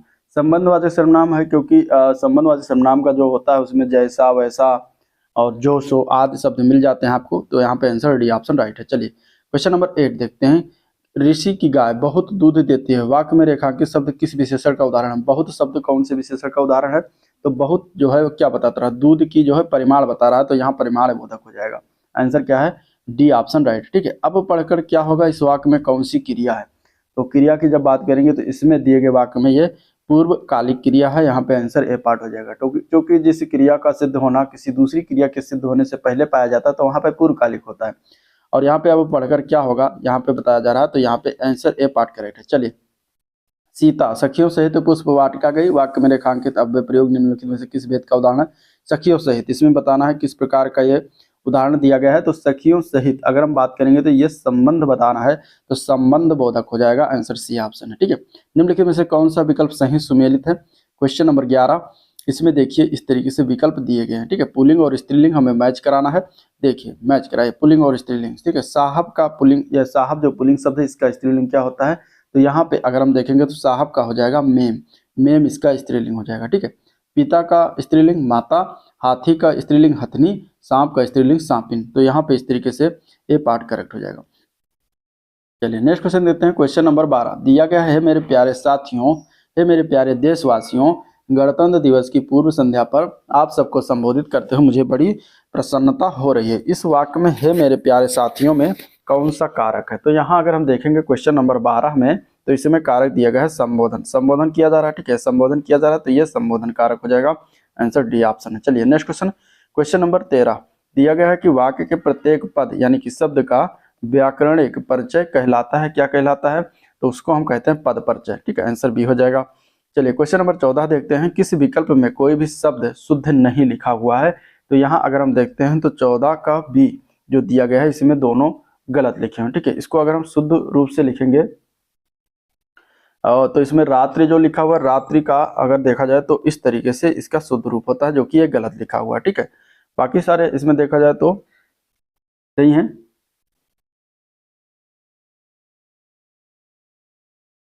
चलिए नेक्स्ट, इसमें अगर हम देखते हैं किस शब्द में उपसर्ग और प्रत्यय दोनों प्रयुक्त हुए हैं। ठीक है, किस शब्द में उपसर्ग और प्रत्यय दोनों प्रयुक्त हुए हैं? तो उपसर्ग देखिए मूल शब्द के पहले लगता है और प्रत्यय जो होता है मूल शब्द के बाद लगता है। तो यहाँ अगर हम देखते हैं तो इसमें किस शब्द में ऐसा प्रयोग किया गया है? तो उसमें है अधिकारी शब्द में। अधिकारी में उपसर्ग क्या लगा हुआ है? अधि। ठीक है, अधि लगा है, और इसमें प्रत्यय क्या लगा हुआ है? ई लगा हुआ है। तो ये दोनों हो जाएगा। अगला प्रश्न क्वेश्चन नंबर 16 दिया गया है, पयोध का संधि विच्छेद क्या होगा? पयोधि, पयोधि का संधि विच्छेद होगा पयः प्लस धी, पयोध हो जाएगा। ये किस प्रकार की संधि का उदाहरण? तो विसर्ग संधि का उदाहरण है। ठीक है, निम्नलिखित में से कर्मधारय समास का उदाहरण कौन सा होगा? कर्मधारय समास इसमें से देखते हैं तो प्रिय सखा जो है ये कर्मधारय समास है, यानी कि इसको अगर हम समास विग्रह करते हैं तो प्रिय है जो सखा, तो इस तरीके से अर्थात प्रिय सखा, तो कर्मधारय समास हो जाएगा। काम चोर में तत्पुरुष समास है, काम चोर में कौन सा समास है? तत्पुरुष समास है। ठीक है, आजन्म, आजन्म में अव्ययी भाव समास है, अव्ययी भाव समास है, और सपरिवार इसमें भी अव्ययी भाव समास है। ठीक है, चलिए क्वेश्चन नंबर 18 दिया गया है, स्रोत की दृष्टि से शब्दों को कितने भागों में बांटा जा सकता है? तो स्रोत की दृष्टि से शब्दों को 4 भागों में बांटा जाता है, आंसर ए पार्ट हो जाएगा। पहला उसमें आता है तद्भव, दूसरा है तत्सम, तीसरा है देशज। ठीक है, देशज, और चौथा इसमें आ जाएगा विदेशज। ये 4 भागों में इसको जो है डिवाइड करते हैं, तो ये याद रखिएगा, आंसर इसका हो जाएगा ए पार्ट। ठीक है, क्वेश्चन नंबर 19, क्वेश्चन नंबर 19 में हमें बताना है कि निम्नलिखित में से पर्यायवाची की दृष्टि से कौन सा एक वर्ग शुद्ध है? देखिए यहाँ पे घर, निकेतन, आयतन, निलय, ये जो तीनों दिया गया है चारों, ये इसके जो है एक दूसरे के पर्यायवाची हैं। ठीक है, घर के पर्यायवाची हैं, ग्रह भी होता है घर का पर्यायवाची, तो इस तरीके से ये सही है। बाकी इसमें जो है तीनों ऑप्शन में कोई ना कोई गलती। देखिए मधुआ और सहस्त्राक्ष जो दिया गया है ये इंद्र के पर्यायवाची दोनों होते हैं। ठीक है, इंद्र के पर्यायवाची होते हैं। और इसमें अगर हम बात करेंगे तो कालिंदी और भानुतनया ये जो है ये दोनों किसके हैं? यमुना के पर्यायवाची हैं। ठीक है, ये जानवी यमुना के पर्यायवाची नहीं है, जानवी किसकी पर्यायवाची होती है? गंगा की पर्यायवाची। ठीक है, और अंबर और चीर ये दोनों जो है किसके पर्यायवाची हैं? अंबर और चीर जो है ये वस्त्र के पर्यायवाची हैं। ठीक है, लेकिन पाठक इसका पर्यायवाची नहीं है। चलिए अगले प्रश्न की तरफ बढ़ते हैं। क्वेश्चन नंबर 20, विलोम शब्दों की दृष्टि से बताना है कौन सा युग्म गलत है? यहाँ पे अगर देखते हैं मौन का मुखर जो कि एक दूसरे का विलोम है, शानदार का शर्मनाक ये भी एक दूसरे का विलोम है, बर्बर का सभ्य ये भी एक दूसरे का विलोम है, अनुचर का परिचर जो दिया गया है ये एक दूसरे का विलोम नहीं है। तो यहाँ पे आंसर डी हो जाएगा। ठीक है, ये दोनों का अर्थ जो होता है सेवक होता है, तो इस तरीके से आपका ऑप्शन क्या हो जाएगा? डी पार्ट हो जाएगा, जो गलत वाला बताना था। चलिए क्वेश्चन नंबर 21, जो तर्क द्वारा माना जा चुका उसके लिए एक शब्द क्या कहते हैं? तो उसको हम कहते हैं तर्क सम्मत, आंसर बी ऑप्शन हो जाएगा। चलिए क्वेश्चन नंबर 22 दिया गया, क्या दिया गया? थका ऊंट सराय ले तकता है। ठीक है, थका ऊंट सराय तकता है, इस लोकोक्ति का सही अर्थ क्या है? तो इसका अर्थ निकलता है दिन भर की मेहनत के बाद घर की याद आती है। ठीक है, इसका अर्थ यही निकलेगा, ए पार्ट इसका सही रूप से आंसर हो जाएगा, आंसर ए पार्ट सही है। चलिए क्वेश्चन नंबर 23, निम्नलिखित में से कौन सा वाक्य मिश्र वाक्य है? इसमें से अगर देखा जाएगा तो मिश्र वाक्य की अगर हम बात करेंगे तो ये हो जाएगा डी पार्ट। ठीक है, जब सवेरा हुआ तब हम लोग बाहर गए, तो ये हो जाएगा मिश्र वाक्य। बाकी वह पुस्तक राम की थी, ये सरल वाक्य है, ये भी सरल वाक्य, ये भी सरल वाक्य, तो आंसर डी ऑप्शन है। चलिए क्वेश्चन नंबर 24, दिया गया निम्नलिखित वाक्य में से शुद्ध वाक्य बताना है। इसमें से शुद्ध वाक्य की बात करेंगे तो भारत में अनेक जाति हैं, गलत है। भारत में अनेकों जाति हैं, भी गलत है। भारत में अनेक जातियां थी, ये सही रूप से लिखा हुआ है, बाकी सारे गलत लिखे हुए हैं, ठीक है। तो आंसर सी ऑप्शन राइट हो जाएगा। चलिए क्वेश्चन नंबर 25, जिस पंक्ति या जिन पंक्तियों में एक ही उच्चारण स्थान से उच्चारित होने वाले वर्णों की आवृत्ति होती है तो वहां कौन सा अलंकार होता है? तो वहां पे अलंकार होता है श्रुत्यानुप्रास अलंकार। आंसर डी ऑप्शन करेक्ट है, ठीक है, श्रुत्यानुप्रास अलंकार हो जाएगा। हिंदी के दिया गया निम्नलिखित में से कौन सा शब्द इसमें से पुल्लिंग है? ठीक है, पुल्लिंग शब्द की पहचान करना है। पहले क्वेश्चन में ऑप्शन दिए गए हैं कुछ इस प्रकार। यहाँ पे पुल्लिंग शब्द क्या है? तो यहाँ अगर हम देखें तो दंपत्ति शब्द जो दिया गया है ये क्या है? ये पुल्लिंग शब्द होता है, ठीक है। लेकिन ये दंपत्ति जो लिखा हुआ है गलत लिखा हुआ है, ये गलत लिखा हुआ है, इसलिए इसका सही रूप जो लिखा जाता है वो इस तरीके से लिखा जाता है, ठीक है, दंपत्ति,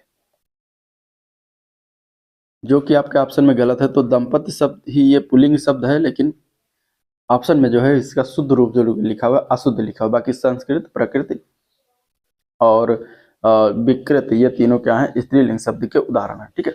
चलिए अगले प्रश्न की तरफ बढ़ते हैं। तो निम्नलिखित में से पुल्लिंग शब्द कौन सा है? अगले के प्रश्न में ही बताना। क्वेश्चन नंबर 2, यहाँ पे पुल्लिंग शब्द कौन कौन सा है? तो इसका आंसर क्या है? तो इसका आंसर है, इसमें से पुल्लिंग शब्द क्या है? पानी, ठीक है, पानी शब्द क्या है? पुल्लिंग शब्द होता है। बाकी नदी, इलायची, प्यास ये सभी क्या है? ये सब स्त्रीलिंग शब्द हैं। नेक्स्ट क्वेश्चन है, निम्नलिखित में शब्दों में से एक वचन शब्द बताना है। तो एक वचन शब्द इसमें से अगर हम देखेंगे तो तेल हो जाएगा। तेल क्या होता है? एक वचन होता है, ठीक है, तेल क्या होता है? एक वचन होता है। तो इसमें से हम देखेंगे तो तेल क्या है? एक वचन है। बाकी सारे बहुवचन है, जैसे कि प्राण हो गया, दर्शन हो गया, ओंठ है, ये सभी क्या है? ये सभी सदैव बहुवचन में प्रयोग होते हैं। चलिए अगले प्रश्न की तरफ बढ़ते हैं। तो त्रा वर्ण किन वर्णों के सहयोग से बना हुआ है ये बताना है। देखिए त्रा वर्ण जो है ये संयुक्त व्यंजन होता है, और ये त्रा वर्ण जो है ये ता और रा से मिलकर बनता है। तो संयुक्त व्यंजन जो है ता और रा से मिलकर बना हुआ है, जो कि आपके बी ऑप्शन में सही लिखा हुआ है। तो बी ऑप्शन इसका राइट हो जाएगा। चलिए अगले प्रश्न की तरफ बढ़ते हैं। क्वेश्चन नंबर 5, क्वेश्चन नंबर 5 है, पशु चर रहे हैं, इस वाक्य में हमें पशु की संज्ञा बतानी है, क्या है? तो पशु चर रहे हैं, इस वाक्य में प्रयुक्त जो पशु शब्द है ये एक जाति को बता रहा है, तो जातिवाचक संज्ञा हो जाएगा, ठीक है। अब जिन वाक्यों से, जिन शब्दों से पशुओं या प्राणियों के बोध हो, उनकी एक ही प्रकार के प्राणियों का बोध हो या एक ही प्रकार के जातियों का बोध हो, तो वहाँ पे जातिवाचक होता है। जैसे कि नदी हो गया, तो कई नदियाँ, इसमें नदी क्या डिनोट करेगी? जैसे गंगा हो गई, यमुना हो गया, सतलज है, तो एक ही प्रकार के नदी से डिनोट हो जा रहा है। पहाड़ ऐसे हो गया, पहाड़ों के नाम होते हैं अन्य, पर्वत, घर हो गया, घरों के अन्य नाम होते हैं। तो इस प्रकार यहाँ पे आपका आंसर हो जाएगा बी ऑप्शन। चलिए वो बहुत अच्छा लड़का, इसमें कौन सा सर्वनाम है? सर्वनाम की अगर हम बात करेंगे तो इसमें वो शब्द सर्वनाम है, और यह निश्चयवाचक के अंतर्गत आएगा। आंसर ए पार्ट करेक्ट हो जाएगा, ठीक है। यह है वो दो शब्द हैं जो निश्चयवाचक सर्वनाम कहलाते हैं। मानसिक विशेषण किस मूल शब्द से बना हुआ है? तो मानसिक विशेषण की अगर हम बात करें तो इसमें जो है इक प्रत्यय लगा हुआ है, इक, और ये इसका मूल शब्द है मनस। मनस में इक प्रत्यय लगाते हैं तो मानसिक बनता है। तो यहाँ मानसिक शब्द विशेषण जो है क्या हो जाएगा? मनस शब्द में लगा हुआ है, तो मनस इसका right answer C option correct है। अगले प्रश्न की तरफ बढ़ेंगे। क्वेश्चन नंबर 8 दिया गया है, बारिश बहुत ज्यादा हो रही है, इस वाक्य में ज्यादा शब्द क्या है? अब बारिश बहुत ज्यादा हो रही है, इस वाक्य में ज्यादा शब्द की अगर हम बात करेंगे तो ज्यादा क्या होगी? क्रिया की विशेषता बता रही है, तो यहाँ क्रिया हो जाएगा, क्रिया विशेषण, क्रिया विशेषण हो जाएगा, ठीक है। बड़ा घर, छोटा आदमी और नीला वस्त्र में विशेष कौन कौन पद है? तो विशेष क्या होता है? देखिए विशेष बड़ा घर और छोटा आदमी और नीला वस्त्र, तो विशेष शब्द क्या है बताना है। तो देखिए विशेष इसमें वो होता है जिसकी विशेषता बताई जाए। जैसे बड़ा घर है, तो बड़ा घर में घर की विशेषता क्या है? बड़ा है, तो घर शब्द विशेष होगी। छोटा आदमी में आदमी की विशेषता क्या है? छोटा है, तो आदमी आपका विशेष हो गया। और नीला वस्त्र, तो वस्त्र कैसा है? नीला, तो नीला उसका विशेषता होगी, तो आपका विशेष जो हो जाएगा वो वस्त्र हो जाएगा। तो घर, आदमी और वस्त्र इसमें राइट आंसर हो जाएंगे, ठीक है। बाकी इसमें बड़ा, छोटा और नीला जो दिया गया ये क्या है? एकदम सा ये आपके विशेषण हो जाएंगे। चलिए अगला प्रश्न है, क्रिया चुनना है अगले प्रश्न में।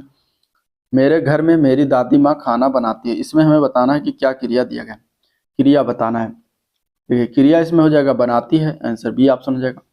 क्रिया चुनना है। अखिल घर के आंगन में खेलता है, यहाँ पे क्या क्रिया है, तो यहाँ पे खेलता है, ठीक है, क्रिया हो जाएगा, इजी है। चलिए नेक्स्ट क्वेश्चन, कानों सुनी बात पर यकीन मत किया करो, रेखांकित शब्द का कारक बताएं। मतलब कानों सुनी, कौन सा कारक का प्रयोग किया गया, तो कानों सुनी का मतलब होता है कानों से सुनी या कानों के द्वारा सुनी गई बातें, तो यहाँ पे क्या हो जाएगा, इस प्रकार करण कारक हो जाएगा। सी ऑप्शन राइट है, सी ऑप्शन इसका राइट है, ठीक है, सी ऑप्शन क्या हो जाएगा, राइट हो जाएगा। तद्भव तत्सम का कौन सा शब्द युग्म सही है इसमें से, तद्भव तत्सम का कौन सा युग्म इसमें से सही है। गाय का तत्सम क्या होता है, गो, इसमें दिया गया है, ठीक है, गाय का तत्सम क्या दिया गया है, गो दिया गया है, सही है गलत बताना आपको, ठीक है। कौन का किनु दिया गया है तत्सम, क्यों का किम दिया गया तत्सम, और झूठा का झुष्ट दिया गया तत्सम, इसमें कौन सा जो है सही रूप से लिखा हुआ है, तो सही रूप से है ए पार्ट में लिखा हुआ, गाय का तत्सम क्या होता है, गो होता है, ठीक है, बाकी सारे गलत हैं, क्योंकि कौन जो दिया गया है इसका तत्सम होता है का पुनः, ठीक है, का पुनः होता है इसका तत्सम, और क्यों का होता है किम पुनः, किम पुनः, ठीक है, ये होता है इसका तत्सम। झूठा का क्या होता है, जुष्ट होता है, जुष्ट, झुष्ट नहीं होता, जुष्ट होता है, ठीक है, तो ये होता है इसका तत्सम, तो ये हो जाएगा। अगला क्वेश्चन देखते हैं, अगला प्रश्न क्या है, क्वेश्चन नंबर 13। अब 13 से लेकर 14 से लेकर 18 तक आपको इस गद्यांश को पढ़ना है, फिर इसके बाद उत्तर देना, ठीक है। गद्यांश को पढ़िएगा, हम क्वेश्चन की तरफ चलते हैं। पहला क्वेश्चन है, मानव समाज किसकी उपासना करना नहीं चाहता, तो गद्यांश के आधार पर मानव समाज स्वार्थी अवश्य है, किंतु वो स्वार्थ की उपासना नहीं करना चाहता। अंत में कौन पूजे जाते हैं, तो इस गद्यांश के अनुसार सच्ची मनुष्यता का परिचय देने वाले अंत में पूजे जाते हैं। इस संसार में क्या सब कुछ नहीं है, गद्यांश के अनुसार इस संसार में धन ही सब कुछ नहीं है, ठीक है, गद्यांश के अनुसार इस संसार में धन ही सब कुछ नहीं है। किनकी स्मृति तरोताजा रखने के लिए हम अनेक तरह के स्मारक चिन्ह बनाकर खड़े करते हैं, तो इस गद्यांश के आधार पर जिन्होंने अर्थार्जन के स्थान पर कर्म की श्रेष्ठता पर बल दिया, उनकी स्मृति को तरोताजा रखने के लिए हम अनेक तरह के जो है क्या है स्मारक बनाकर उनका जो है चिन्ह बनाकर खड़े करते हैं। तो यहाँ आंसर हो जाएगा कर्म की श्रेष्ठता के स्थान पर नहीं, धन की अर्थ की श्रेष्ठता के स्थान पर कर्म का महत्व दिया, तो ये डी पार्ट करेक्ट। किनकी प्रतिष्ठा कम हुई है, क्वेश्चन नंबर 18 में अगर देखते हैं तो गद्यांश में जिन लोगों के जीवन का उद्देश्य केवल रुपया बटोरना है, उनकी प्रतिष्ठा कम हुई, तो केवल उद्देश्य क्या है, रुपया बटोरना, उनकी प्रतिष्ठा कम हुई है, तो यही आंसर हो जाएगा, ठीक है।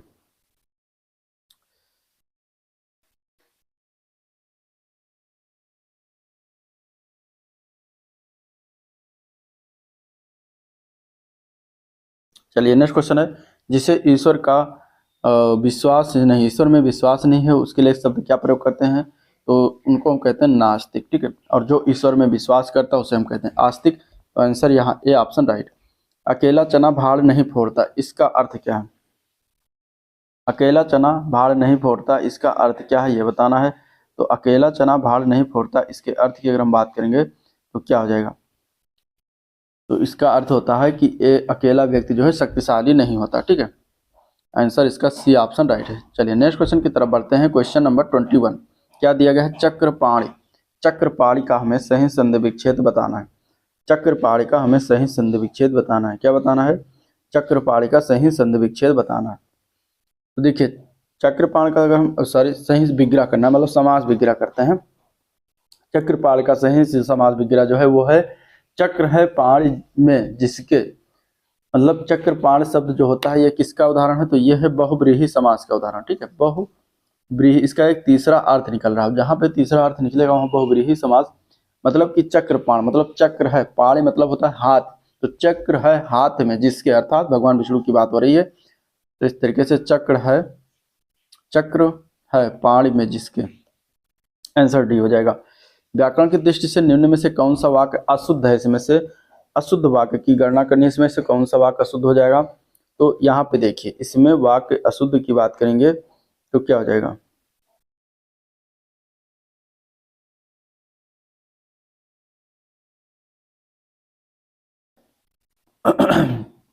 कृपया आप ही बताएं ये शुद्ध है या अशुद्ध है, ठीक है। बंदूक बहुत ही उपयोगी अस्त्र है, उलाव बहुत लजीज है, उसके प्राण पखेरु उड़ गए, गलती कहाँ पर किया गया, कौन सा अशुद्ध है, तो इसमें अगर हम देखते हैं डी पार्ट, उसके प्राण पखेरु उड़ गए, यहाँ पे गलतियां की गई है। यहाँ पे होना चाहिए था उसके प्राण निकल गए, ठीक है, उसके प्राण निकल गए, तो ये गलती किया गया है, बाकी सारे सही हैं, तो याद रखिएगा। चलिए अगला पॉइंट देखते हैं। अगला पॉइंट क्या है? अगला पॉइंट दिया गया निम्नलिखित में से किस शब्द की वर्तनी अशुद्ध है? इसमें से अशुद्ध है मतलब गलत, कौन सा इसमें लिखा हुआ है ये बताना है। गलत इसमें क्या है ये बताना है, कौन सा इसमें है। तो देखिए ज्योत्सना लिखा है, श्रृंगार है, उज्ज्वल है और अध्यात्म है, इसमें गलत कहाँ पर है? क्वेश्चन नंबर 23 में देखते हैं, तो ज्योत्सना शब्द जो दिया गया है ये गलत लिखा हुआ है, ठीक है। ज्योत्सना, ज्योत्सना का जो शुद्ध रूप से होता है ज्योत्सना, आधा सा भी होना चाहिए था, जबकि इसमें पूरा सा है, तो ये होता है इसका शुद्ध रूप। सूरसागर में रचयिता, सूरसागर के रचयिता, सूरसागर के रचयिता का नाम क्या है? तो भक्ति काल के सगुण मार्गी कृष्ण काव्य धारा के कवि सूरदास जी की रचना है ये, तो आंसर हो जाएगा डी ऑप्शन। आज के वैज्ञानिक नए नए द्वारा हमारे जीवन को सुखमय बना रहे हैं, किसके द्वारा? तो आज के वैज्ञानिक जो है नए नए यहाँ पे आविष्कार हो जाएगा, आविष्कारों के द्वारा हमारे जीवन को सुखमय बना रहे हैं। निम्नलिखित में से किस विकल्प में सभी शब्द पुल्लिंग है? इनमें से पुल्लिंग शब्दों को बताना है। ऑप्शन में दिया गया है, ए ऑप्शन में है हार, पायल, पुखराज, बी ऑप्शन दिया गया हीरा, मोती, मणि, सी ऑप्शन दिया गया कौवा, खरगोश, मंडल, और डी ऑप्शन है नथ, मूंगा, पन्ना। इसमें से कौन से ऑप्शन में सभी पुल्लिंग शब्द लिखा हुआ है? राइट आंसर इसका है सी पार्ट, ठीक है। सी पार्ट में जो कौवा, खरगोश और मंडल है ये क्या है? ये पुल्लिंग शब्द हैं सभी, और बाकी सभी में कोई ना कोई एक स्त्रीलिंग शब्द लिखा हुआ है, ठीक है। तो राइट आंसर सी ऑप्शन हो जाएगा। इसमें अगर हम पहले में देखते हैं तो पुखराज शब्द क्या होती है? पुखराज जो होती है ये जो है पायल, पायल सॉरी, पुखराज तो होता है क्या नाम, पुल्लिंग शब्द होता है, लेकिन पायल जो है वो क्या होता है? स्त्रीलिंग शब्द होती है, ठीक है।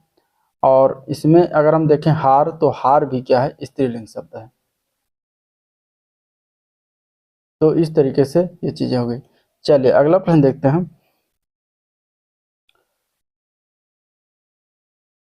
निम्नलिखित में से पुल्लिंग शब्द का चयन करना है अगले प्रश्न में भी। क्वेश्चन नंबर 2, पहिया, लिखावट, पखावज और मझधार, इसमें से किस ऑप्शन में पुल्लिंग शब्द लिखा हुआ है? तो पहिया शब्द जो लिखा हुआ है ये क्या होता है? एक पुल्लिंग शब्द होता है। बाकी पखावज, लिखावट और मझधार जो लिखा हुआ है ये स्त्रीलिंग शब्द होता है। चलिए वचन बदलना है। लड़कियां, इसका एक वचन बताना है। लड़कियां का एक वचन क्या होता है? तो लड़कियां का एक वचन होता है लड़की, जो कि ए ऑप्शन में दिया गया है, ठीक है। लड़कियां का लड़की होता है। चलिए नेक्स्ट क्वेश्चन है, छ वर्ण किसके योग से बना हुआ? छ जो है एक व्यंजन है और ये किस प्रकार का संयुक्त व्यंजन है? छ वर्ण जो बनता है वो का और शा से मिलकर बनता है। तो यहाँ आंसर क्या हो जाएगा? का और शा जहाँ पर दिया गया, यानी कि का और शा, इसका ए पार्ट में दिया गया, तो ए पार्ट इसका सही है। चलिए क्वेश्चन नंबर 5 देखते हैं। क्वेश्चन नंबर 5 दिया गया, व्याकरण की दृष्टि से प्रेम शब्द क्या है? प्रेम शब्द व्याकरण की दृष्टि से इसमें से देखेंगे तो ये एक प्रकार का भाववाचक है, भाववाचक संज्ञा के अंतर्गत आता है। इसका विशेषण क्या होता है? इसका विशेषण होता है प्रेमी शब्द। तो प्रेमी क्या होता है? विशेषण। और इसका अन्य विशेषण ये बनता है प्रेममय, तो ये भी जो है विशेषण होता है, ठीक है। तो भाववाचक संज्ञा होता है प्रेम, याद रखिएगा। नेक्स्ट क्वेश्चन देखते हैं। यह मेरी पतंग है, इसमें रेखांकित का भेद बताना है, ठीक है। यह मेरी, इसमें किस प्रकार का ये जो है सर्वनाम है? क्वेश्चन नंबर 6 में आंसर क्या हो जाएगा? इसमें अगर देखेंगे तो यह मेरी जो शब्द है इसमें निश्चयवाचक सर्वनाम है, ठीक है। इसमें निश्चितता बता रहा है कि यह मेरी ही पतंग है, तो यहाँ आंसर ए पार्ट हो जाएगा। चलिए, कबीर कल बहुत सुंदर दिख रहा था, उपरोक्त वाक्य में जो रेखांकित किया हुआ है सुंदर शब्द, यह किस प्रकार से शब्द है? तो यहाँ पे बताया जा रहा है सुंदर से क्या अधिक बताया जा रहा है? यहाँ पे जो है विशेषण, एक विशेषता बताई जा रही है। कबीर कल बहुत सुंदर दिख रहा था, तो सुंदर शब्द क्या हो जाएगा? विशेषण हो जाएगा, ठीक है। सुंदर क्या हो जाएगा? विशेषण। और ये बहुत शब्द जो सुंदर के पहले लिखा हुआ है ये भी एक प्रकार की विशेषता बता रहा है, तो ये क्या हो जाएगा? ये प्रविशेषण हो जाएगा। यह मकान मेरे भाई का, रेखांकित पद, यह शब्द किस प्रकार का वाक्य, किस प्रकार का शब्द है ये बताना है। तो यह जो है एक प्रकार का यहाँ पे संकेत दे रहा है कि यह जो मकान है ये मेरे भाई का है, तो यह जो है क्या हो जाएगा? यहाँ पे संकेतवाचक सर्वनाम के अंतर्गत आ जाएगा। संकेतवाचक सर्वनाम विशेषण के अंतर्गत आएगा, एक तरीके से विशेषता भी बता रहा है, ठीक है। तो राइट आंसर बी ऑप्शन जो है। नेक्स्ट क्वेश्चन, विशेष शब्द इसमें से कौन सा होता है? ठीक है, इसमें से विशेष शब्द क्या है? तो यहाँ पे अगर हम देखेंगे तो ललिता शब्द जो दिया गया है ये विशेष शब्द होता है, ठीक है। जबकि सुंदर, लंबा और लघु जो तीनों दिए गए हैं ये तीनों विशेषण शब्द हैं। चलिए, जिसकी विशेषता बताई जाए वो विशेष शब्द होते हैं। निम्न विकल्पों में से सकर्मक क्रिया की पहचान करना है। तो यहाँ इसमें अगर देखेंगे तो सकर्मक क्रिया हो जाएगा इसमें तड़पाना। तड़पाना जो लिखा हुआ है सकर्मक क्रिया है। सकर्मक क्रिया में क्या होता है, क्रिया का फल कर्म पर पड़ता है। हथियाना चिकनाना ये किस प्रकार की क्रिया है, तो हथियाना चिकनाना ये जो है नाम धातु क्रिया के अंतर्गत आता है। आंसर ए पार्ट हो जाएगा, ठीक है, नाम धातु क्रिया। अगला प्रश्न, हरिमोहन को रुपए देता है, रेखांकित शब्द में कौन सा कारक है। इसमें हमें कारक बताना है। मोहन को रुपए दे रहा है, यहाँ पे अगर हम देखेंगे तो संप्रदान कारक हो जाएगा। आंसर सी ऑप्शन करेक्ट है, ठीक है, संप्रदान कारक का उदाहरण है। तो आंसर क्या है इसका, सी ऑप्शन है। चलिए क्वेश्चन नंबर 13 देखते हैं। 13 नंबर क्वेश्चन है, अम्बु किसका पर्यायवाची, अम्बु किसका पर्यायवाची। तो अम्बु जो होता है ये जल का पर्यायवाची होता है, ठीक है। जल के अन्य पर्यायवाची शब्दों में आब भी होता है, आब, उदक, वार, ये सभी जो होता है ये जल का पर्यायवाची होता है, ठीक है। इसके अलावा सलिल जल का पर्यायवाची होता है और अमृत भी जल का पर्यायवाची के अंतर्गत आता है। तो ये सभी जल के पर्यायवाची हैं। चलिए क्वेश्चन नंबर 14 से लेकर 18 तक आपको इस गद्यांश को पढ़ना है और इसके बाद उत्तर देना है। तो गद्यांश को पढ़ लीजिएगा, हम क्वेश्चन की तरफ चलते हैं। क्वेश्चन नंबर 14 है, निम्नलिखित में से उपभोक्ता को उपयुक्त सामग्री की सूचना किससे मिलती है। तो जब गद्यांश को पढ़ेंगे तो इसमें से आपको मिलेगा आंसर इसका समाचार पत्र से। व्यवसायी अपने उत्पाद को बेचने के लिए अन्य तरीके अपनाते हैं, क्यों क्या होते हैं। तो वह अगर हम देखेंगे गद्यांश के आधार पर, तो व्यवसायी अपने उत्पाद को बेचने के लिए अन्य तरीके अपनाते हैं, क्योंकि वह उपभोक्ता संरक्षण अधिनियम की चिंता नहीं करते। तो आंसर ए पार्ट करेक्ट है। वर्तमान समय में किसका बड़ा महत्व है। तो यहाँ अगर हम देखेंगे तो गद्यांश के आधार पर वर्तमान समय में विज्ञापन का बड़ा महत्व है। आंसर बी ऑप्शन राइट है। निम्नलिखित में से कौन सा शब्द युग्म असंगत है। इसमें से असंगत शब्द युग्म इसमें से देखेंगे तो बी पार्ट हो जाएगा। जागरूक का जो सजग लिखा हुआ है ये गलत लिखा हुआ है। बाकी देखेंगे क्योंकि ये क्या है, प्रश्न की प्रवृत्ति को देखते हुए जागरूक का विलोम यहाँ पे उदासीन होना चाहिए था, ठीक है। तो यहाँ पे क्या होना चाहिए था, उदासीन हो जाना चाहिए था, इसलिए यहाँ पे गलती किया गया है। चलिए, विभिन्न विज्ञापनों के माध्यम से किसी वस्तु को देखने से पहले उसका विश्लेषण करता है। किसका विश्लेषण करता है। तो गद्यांश के आधार पर विभिन्न विज्ञापनों के माध्यम से किसी वस्तु को खरीदने से पहले जागरूक उपभोक्ता उसका विश्लेषण करता है। तो आंसर सी ऑप्शन करेक्ट है। अभी अभी जन्म लेने वाला, क्वेश्चन नंबर 18 में हमें बताना है कौन सा आंसर सही है। अभी अभी जन्म लेने वाला, उसको हम एक शब्द में कह सकते हैं नवजात। तो आंसर बी ऑप्शन इसके लिए राइट हो जाएगा। अगला प्रश्न, अंधों में काना राजा, इस लोकोक्ति का अर्थ क्या होता है। तो इसका अर्थ होता है गुणहीनों के बीच एक गुणवान व्यक्ति, तो उसको हम क्या कहेंगे, अंधों में काना राजा। अगले प्रश्न में बताना है कि द्वंद्व समास इसमें से कौन सा। द्वंद्व समास मतलब द्वंद्व समास जो होता है, इस समास के दोनों पद प्रधान होते हैं, वहीं पर जो है द्वंद्व समास होता है, ठीक है। तो यहाँ पे जैसे माता पिता हो गया, नर नारी हो गया, गुरु शिष्य हो गया, तो ये सभी क्या है, ये द्वंद्व समास के उदाहरण है। तो आंसर इसका सी ऑप्शन राइट है। व्याकरण की दृष्टि से निम्नलिखित में से कौन सा वाक्य शुद्ध है। इसमें से मेरे को आपका काम बहुत पसंद है, तो इस तरीके से व्याकरण की दृष्टि से गलत है, मेरे को नहीं होना चाहिए, ठीक है, मेरे को नहीं होता। यहाँ पे अगर हम बात करेंगे तो सर्वनाम शब्द अशुद्धि किया गया सर्वनाम शब्द, इसका शुद्ध रूप से हो जाएगा मुझे आपका काम बहुत पसंद है। अगला है वह आदमी अच्छा नहीं है, वह आदमी अच्छा नहीं, व्याकरण की दृष्टि से ये सही है। तो आंसर बी आपका हो जाएगा जो हमें पूछा गया था। एक दूध का गिलास दो, ये अगला दिया गया सी पार्ट में, तो ये भी गलत लिखा हुआ है, इसका सही हो जाएगा। यहाँ अगर देखते हैं तो क्रम व्यवस्था की जो है वर्तनी गलत है, ठीक है। एक दूध का गिलास नहीं होता, एक गिलास दूध होता है, एक गिलास दूध दो, ये होना चाहिए था। फिर है प्रत्येक चित्र बुरे नहीं होते, इसमें कहाँ पर गलती है, तो प्रत्येक चित्र बुरे नहीं होते। वाक्य में अगर देखा जाए तो प्रत्येक शब्द का प्रयोग यहाँ पे गलत किया गया है। इस वाक्य का शुद्ध रूप होगा प्रत्येक चित्र बुरा नहीं होता, ठीक है। प्रत्येक के साथ होते नहीं होना चाहिए था, होता होना चाहिए था, ठीक है, क्योंकि प्रत्येक सिंगुलर में प्रयोग किया था। तो इस तरीके से 3 में गलती है, बी पार्ट से हो जाएगा। नेक्स्ट क्वेश्चन, निम्नलिखित शब्दों में से शुद्ध शब्द पहचानना, इसमें से कौन सा शुद्ध रूप से लिखा हुआ है। तो यहाँ अगर हम देखते हैं आजीविका को, तो आजीविका शुद्ध रूप से, बाकी सारे अशुद्ध हैं, गलत हैं। आशीर्वाद गलत है। आशीर्वाद को हम कैसे लिखते हैं, आशीर्वाद को हम इस तरीके से लिखते हैं, ठीक है। वा के ऊपर आधारा होना चाहिए, यहाँ पे शाह के ऊपर ही दिया गया, इसलिए गलत हो जाएगा, ठीक है। अध्ययन आपको दिख रहा है किस तरीके लिखा हुआ, गलत लिखा हुआ है। सही रूप से हम इस प्रकार लिखते हैं, डबल या होना चाहिए, ठीक है। ऊनी शब्द भी गलत है, ऊनी शब्द में बड़ा ऊ होना चाहिए था। चलिए, तरिणी तटुजा तट तमाल तरुअर बहुछाया, इस पंक्ति में कौन सा अलंकार है? तो जहां पे वर्ण की एक ही वर्ण के कई बार आवृत्ति होती है वहां पर कौन सा अलंकार होता है? तो इसमें अगर देखिए तो ता वर्ण बार बार आ रहा है, तो इस तरीके से यहाँ पे हो जाएगा अनुप्रास अलंकार। ठीक है, आंसर हो जाएगा डी ऑप्शन, अनुप्रास अलंकार। नीचे दिए गए वाक्य में रिक्त स्थान भरने के लिए सबसे उपयुक्त शब्द का चयन करना है। बरगद हरा रहा था, हरा रहा था, बरगद हरा रहा था, यहाँ पे हमें भरना है, क्या भरा जाएगा? तो बरगद किस प्रकार हरहराता है। ठीक है, तो सबसे उपयुक्त वाक्य यहाँ पे अगर हम देखेंगे तो बरगद के लिए हम प्रयोग करेंगे झाएं झाएं। ठीक है, वह इस प्रकार वाक्य क्या पूरा होगा? बरगद झाएं झाएं हाहा रहा था। तो आंसर इसका ए पार्ट हो जाएगा। ठीक है, लेते हैं। तो दिया गया है, हिंदी का क्वेश्चन है, निम्नलिखित में से कौन सा शब्द पुल्लिंग है? ठीक है, पुल्लिंग शब्द इसमें से बताना है। अंधेर, नकेल, मुंडेर और बटेर, इसमें से कौन सा शब्द पुल्लिंग शब्द है ये बताना है।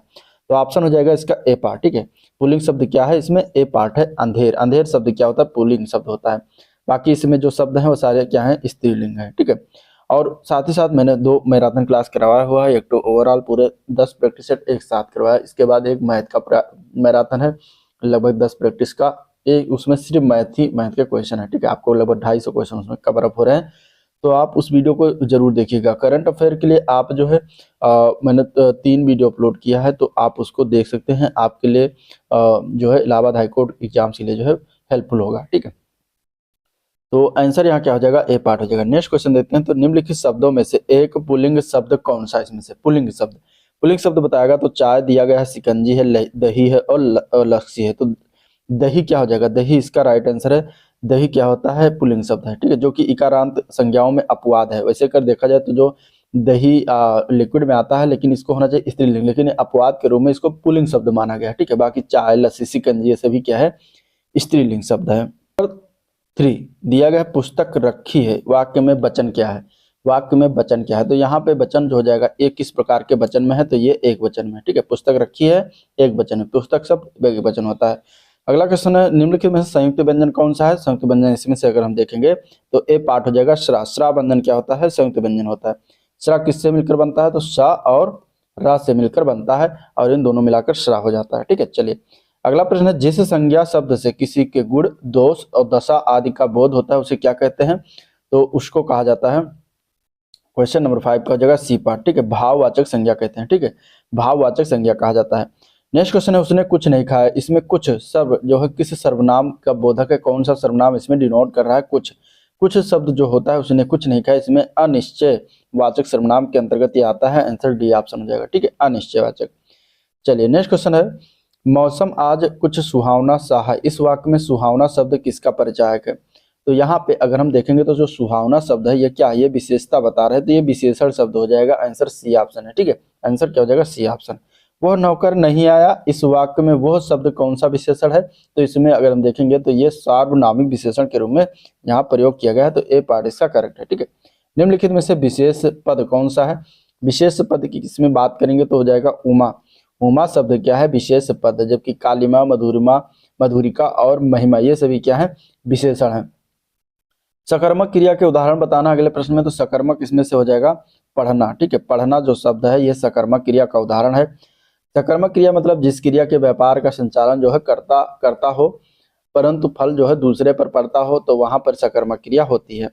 तो आंसर इसका क्या हो जाएगा? C part. चलिए नेक्स्ट क्वेश्चन, कारक के कितने भेद होते हैं? कारक के भेदों की अगर हम बात करेंगे तो यहाँ पे कारक की संख्या 8 मानी गई है। आंसर डी ऑप्शन है, जैसे कि कर्ता, कर्म, करण, संप्रदान, अपादान, संबंध, अधिकरण और संबोधन।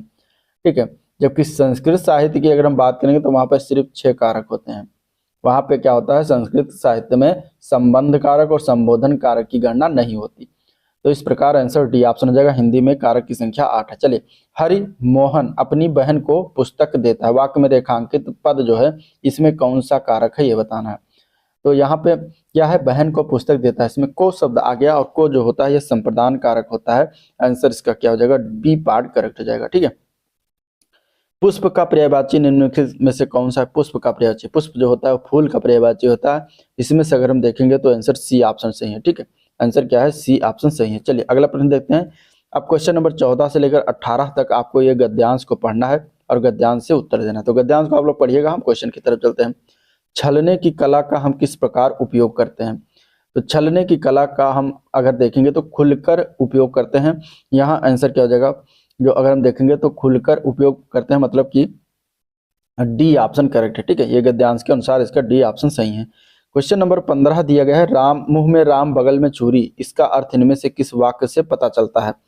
तो यहाँ आप गद्यांश पढ़ेंगे तो इसमें अगर हम देखेंगे कि जिसका अर्थ इसका अर्थ क्या होता है, मुंह में कुछ और मन में कुछ, अर्थात व्यवहार का तो दिखावा करना, लेकिन मन में क्या होता है, कपट होता है। तो यहाँ पे आंसर की अगर हम बात करेंगे तो क्या हो जाएगा, आंसर की बात करेंगे तो आंसर इसका हो जाएगा बी पार्ट, मुंह में कुछ और मन में कुछ होता है, तो उसको कहते हैं मुंह में राम बगल में छुरी। हमने जीवन का अभिन्न अंग किसे बना लिया है, हमने जीवन का अभिन्न अंग किसे बना लिया है। क्वेश्चन नंबर 16 की अगर हम बात करेंगे तो हमने जीवन का अभिन्न अंग पाखंड और दिखावे को बना लिया है। तो यहाँ आंसर राइट ए पार्ट हो जाएगा, पाखंड और दिखावा। यह जानते हुए कि बात गलत है, हम उसके प्रति निष्ठा क्यों प्रकट करते हैं, क्योंकि यहाँ अगर आप पढ़ेंगे गद्यांश को तो यहाँ पे गजब, क्योंकि हमारे जीवन का अभिन्न अंग पाखंड और दिखावा बन गया है। ठीक है, तो आंसर सी ऑप्शन राइट है। चलिए, गद्यांश का उपयुक्त शीर्षक बताना है। गद्यांश के उपयुक्त शीर्षक की अगर हम बात करें तो क्या हो जाएगा, तो जब आप गद्यांश को पढ़ेंगे तो यहाँ पे आंसर निकल के आएगा डी पार्ट, पाखंड आधुनिक जीवन का सत्य। तो आंसर डी ऑप्शन सही है। पूरब और उत्तर के बीच की जो दिशा होती है उसको हम क्या कहते हैं, तो पूरब और उत्तर के बीच की जो दिशा होती है उसको हम कहते हैं ईशान। क्या कहते हैं, ईशान कहते हैं। आंसर इसका बी ऑप्शन सही है। ठीक है, ईशान हो जाएगा। और यहाँ पे अगर हम बात करेंगे दक्षिण और पूर्व की दिशा को, ठीक है, दक्षिण और पूर्व की दिशा जो होती है उसको कहते हैं आग्नेय, आग्नेय कहते हैं। ठीक है, आग्नेय, दक्षिण और पूर्व की दिशा को आग्नेय कहते हैं। उत्तर और पश्चिम की दिशा को क्या कहते हैं, उत्तर और पश्चिम की दिशा को कहते हैं, उत्तर और पश्चिम की दिशा को कहते हैं वायव्य। ठीक है, वायव्य। और जो दक्षिण और पश्चिम के बीच की दिशा होती है उसको कहते हैं नैऋत्य। तो ये सभी याद रखिएगा। चलिए अगला प्रश्न, आए थे हरिभजन को ओटन लगे कपास, इस लोकोक्ति का अर्थ बताना है। तो यहाँ पे इस लोकोक्ति का अर्थ हो जाता है किसी कार्य विशेष की उपेक्षा करके दूसरे कार्य को करना, किसी कार्य विशेष की उपेक्षा करके दूसरे कार्य को करना। आंसर इसका डी ऑप्शन करेक्ट है। चलिए क्वेश्चन नंबर अगर हम देखते हैं तो 21 दिया गया है, तिरंगा में कौन सा समास है। तिरंगा, तिरंगा अगर हम बात करते हैं तो देखिए यहाँ पे हो जाएगा आपका कौन सा समास, तो यहाँ पे द्विगु समास हो जाएगा। ठीक है, बी पार्ट। क्यों हो जाएगा, क्योंकि द्विगु समास की जो परिभाषा उसमें होता है कि जिस समास का पहला पद संख्यावाचक हो और अंतिम पद संज्ञा हो उसे हम द्विगु समास कहते हैं। तो यहाँ पे तिरंगा में अगर कहते हैं तो इसका विग्रह जब करेंगे तो क्या हो जाएगा, तीन रंग वाला। ठीक है, विग्रह क्या हो जाएगा, तीन रंग वाला। तो यहाँ पे प्रथम पद जो आ जाता है वो आपका क्या आ जाता है, संख्या आ जाती है, और संख्या की वजह से यहाँ पे बी पार्ट हो जाएगा। निम्नलिखित में से शुद्ध वाक्य को बताना, इसमें से कौन सा शुद्ध वाक्य है। क्वेश्चन नंबर 22, तो यहाँ अगर हम देखते हैं राम रोटी खाया तो गलत है। ठीक है, यहाँ पे गलती की गई, राम ने रोटी खाया है। तो यहाँ अगर हम देखते हैं तो रोटी शब्द क्या है, खाया है, जो कि लिखा जो गलत है, क्योंकि रोटी शब्द जो है वो स्त्रीलिंग के अंतर्गत आता है। तो ये हो जाएगा राम ने रोटी खाई है। आंसर सी ऑप्शन इसका शुद्ध रूप से सही है। ठीक है, अशुद्ध वर्तनी वाला शब्द इसमें से कौन सा हो जाएगा, तो यहाँ अगर हम देखते हैं अशुद्ध वर्तनी तो इसकी जो देखते हैं समुज्ज्वल।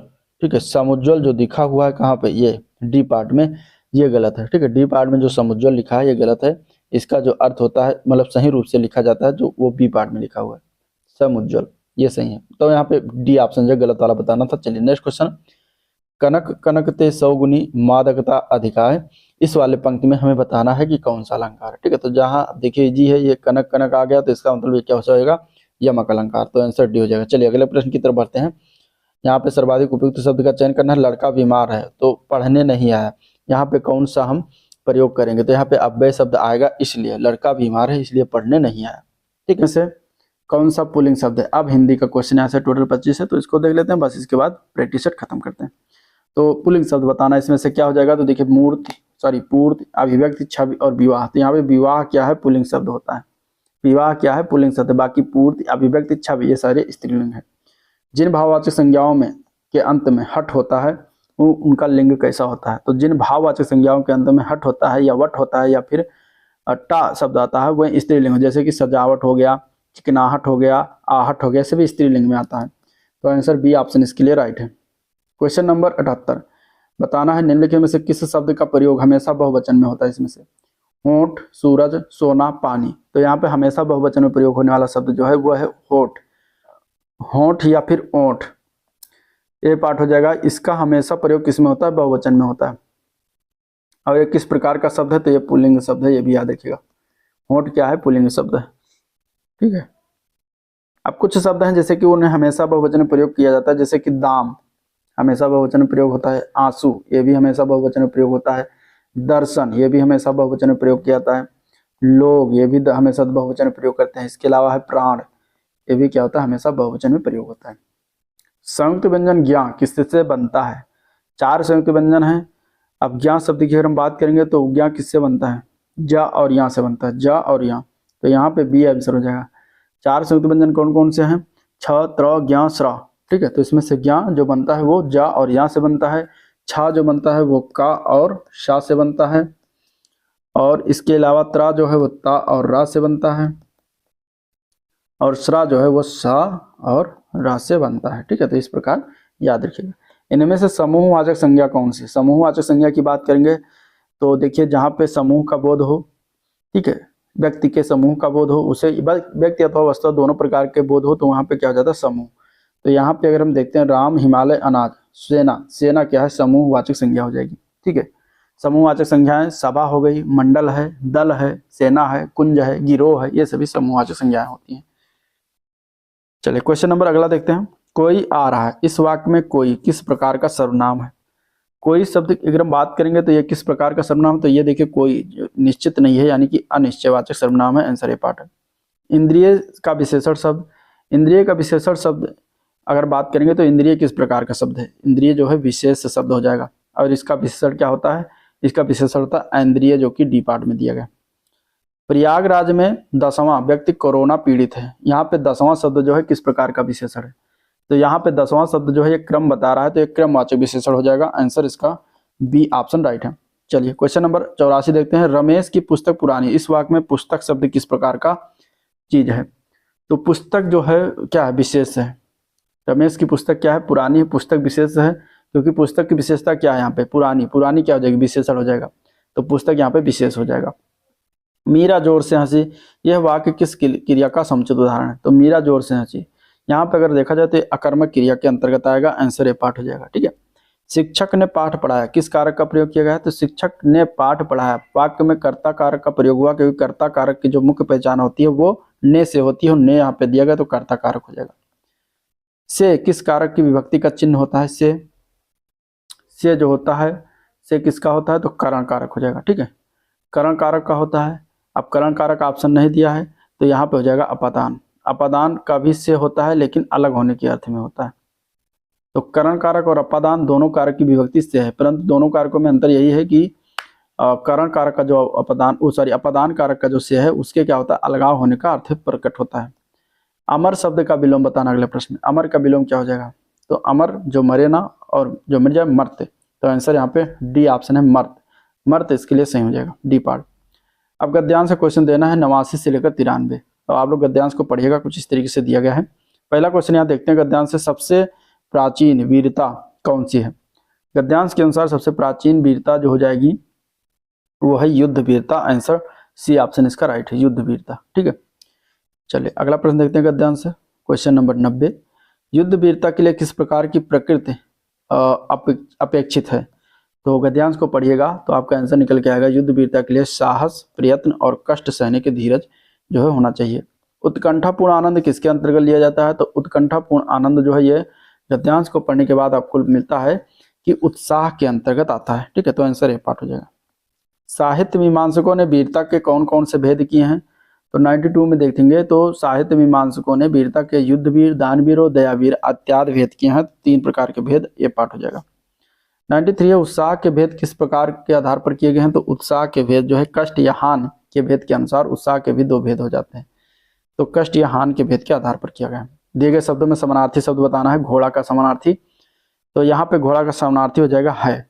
घोड़ा का समानार्थी क्या होता है? होता है, ठीक है। इसके अन्य समानार्थी में होता है तुरंग, घोड़ा का, अश्व, ठीक है, घोटक, ये सभी घोड़ा के अन्य समानार्थी होते हैं। घर का भेदी लंका ढाए, कहावत का अर्थ कौन सा हो जाएगा इसमें सुटेबल होगा? तो घर का भेदी लंका ढाए मतलब होता है आपसी फूट से सर्वनाश होता है। ठीक है, तो आपसी पूर्व से सर्वनाश इसका अर्थ हो जाएगा answer C part. Neel Kamal में समास बताना है, इसका विग्रह करेंगे तो क्या हो जाएगा, नीला है, नीला है जो, नीला है जो कमल। ठीक है, इसका क्या हो जाएगा, नीला है जो कमल, इसका ये विग्रह निकलेगा। मतलब यहाँ पे विशेष का संबंध विशेषण से हो रहा है, तो इस प्रकार यहाँ पे कर्मधारय समास हो जाएगा। ठीक है, बी पार्ट। कौन सा वाक्य शुद्ध है इसमें से, दही के बारे में। अब दही जो है क्या है, दही की बात करेंगे तो ये पुल्लिंग के अर्थ में प्रयोग किया जाता है, पुल्लिंग, दही शब्द जो है पुल्लिंग में प्रयोग करते हैं। अब यहाँ पे दही खट्टी है तो गलत हो जाएगा, क्योंकि पुल्लिंग में स्त्रीलिंग लगा दिया गया, दही खट्टा है तो यही सही है, बी पार्ट सही है। ठीक है, 97 का बी पार्ट सही है। मानव मात्र को गीता के महात्म्य से परिचित होना अनिवार्य है, रेखांकित शब्द को शुद्ध करना। महात्म्य जो है इसमें गलत लिखा है, महात्म में लिखा हुआ है, महात्म्य का इसका सही रूप से क्या हो जाएगा, तो यहाँ पे अगर देखेंगे तो महात्म्य इसका सही रूप से लिखा हुआ है B part, B part correct. चलिए क्वेश्चन नंबर अगला देखते हैं 99। जिस काव्य पंक्ति में प्रयुक्त किसी एक ही शब्द के एक से अधिक अर्थ हो उस पंक्ति में कौन सा अलंकार होता है। तो प्रयुक्त किसी एक ही शब्द, अगर कोई एक शब्द हो उसके अनेक अर्थ निकलते हैं, यानी कि वहां पर क्या हो जाएगा, वो श्लेष, श्लेष मतलब क्या होता है, चिपका हुआ, मतलब कि इसके अनेक अर्थ निकलते हो तो वहां पे दिया हो जाएगा श्लेष अलंकार। ठीक है, श्लेष का अर्थ होता है चिपका होना। यह कथा उस समय की है जब लंका जाने के लिए भगवान राम ने सेतु के पूर्व समुद्र तट पर शिवलिंग किया था। यहाँ पे दो जगह भरना, हमें क्या भरेंगे, तो यहाँ पे देखें तो पहले यहाँ पे हो जाएगा भगवान श्री राम ने सेतु निर्माण, यहाँ पे निर्माण हो जाएगा, सेतु का निर्माण किया गया था। सेतु निर्माण के पूर्व समुद्र तट पर शिवलिंग का इन्होंने स्थापना किया था। ठीक है, तो निर्माण और स्थापना यहाँ पे दो वर्ड भरा जाएगा, तो आंसर ए पार्ट इसका राइट है। पहला क्वेश्चन है विकल्प में से पुल्लिंग शब्द बताना, इसमें से कौन सा हो जाएगा, पुल्लिंग शब्द इसमें से बताना है कौन हो जाएगा। ठीक है, तो इसका आंसर हो जाएगा पुल्लिंग शब्द क्या है, तो इसका आंसर हो जाएगा ए पार्ट तेजस्वी। तेजस्वी शब्द क्या है, पुल्लिंग शब्द होता है। और बाकी इसमें जो लिखा हुआ है तपस्विनी, हंसनी, परोपकारिणी, ये सभी क्या है, स्त्रीलिंग शब्द हैं। ठीक है, तो इस तरीके से ए पार्ट इसका करेक्ट हो जाएगा। चलिए क्वेश्चन नंबर 2 देखते हैं हिंदी में। यहाँ पे देखिए इस तरीके से दिया गया है कि पुल्लिंग संज्ञा के स्थान पर स्त्रीलिंग कर देने से काला विशेषण क्या बन जाता है। ठीक है, पुल्लिंग संज्ञा के स्थान पर अगर स्त्रीलिंग कर देंगे तो काला जो विशेषण शब्द है ये किस रूप में लिखा जाएगा, तो काला का विशेषण हो जाएगा काली। ठीक है, तो जैसे कि अगर हम बात करेंगे जो काला विशेषण है, ये शब्द का रूप क्या हो जाएगा, स्त्रीलिंग करेंगे तो काली हो जाएगा, और जैसे कि कहा जाता है काली रात। ठीक है, तो इस तरीके से इसका विशेषता क्या हो जाएगी, रात की काली है। चलिए अगला प्रश्न है उर्दू शब्द सौदा बहुवचन में क्या रूप होता है। तो ऐसे उर्दू शब्द अगर हम बात करें जो आकारांत रहने के पर भी जो है हिंदी के बहुवचन में परिवर्तित नहीं होते हैं, तो ये उन्हीं में से एक है ये सौदा। ठीक है, सौदा शब्द, दरिया शब्द, ये सभी क्या है, ये एक वचन और बहुवचन दोनों रूपों में प्रयोग किया जाता है। तो यहाँ आंसर हो जाएगा उसके रूप में कोई परिवर्तन नहीं होगा, आंसर इसका बी ऑप्शन करेक्ट है। चलिए क्वेश्चन नंबर 4 है निम्नलिखित व्यंजनों में से कौन सा संयुक्त व्यंजन नहीं है इनमें से। देखिए 4 संयुक्त व्यंजन है, छ, त्र, ज्ञ और श्रा। ठीक है, छ, त्र, श्रा और ज्ञ, ये 4 जो है संयुक्त व्यंजन है। अब यहाँ पे अगर देखिए तो इसमें कौन सा संयुक्त व्यंजन नहीं होगा, तो सा पार्ट हो जाएगा, बी पार्ट हो जाएगा, सा जो होता है वो संयुक्त व्यंजन नहीं होता। तेजाब में कौन सी संज्ञा, अगले प्रश्न बताना है। तो क्वेश्चन नंबर 5 की बात करेंगे तो तेजाब में अगर हम देखते हैं तो यहाँ पे संज्ञा हो जाएगी इसका, ये द्रव्य है। ठीक है, एक प्रकार का द्रव है, तो ये द्रव्यवाचक संख्या के अंतर्गत आएगा, आंसर इसका सी ऑप्शन करेक्ट है। ठीक है, चलिए अगला प्रश्न, जैसा करोगे वैसा भरोगे में कौन सा सर्वनाम है।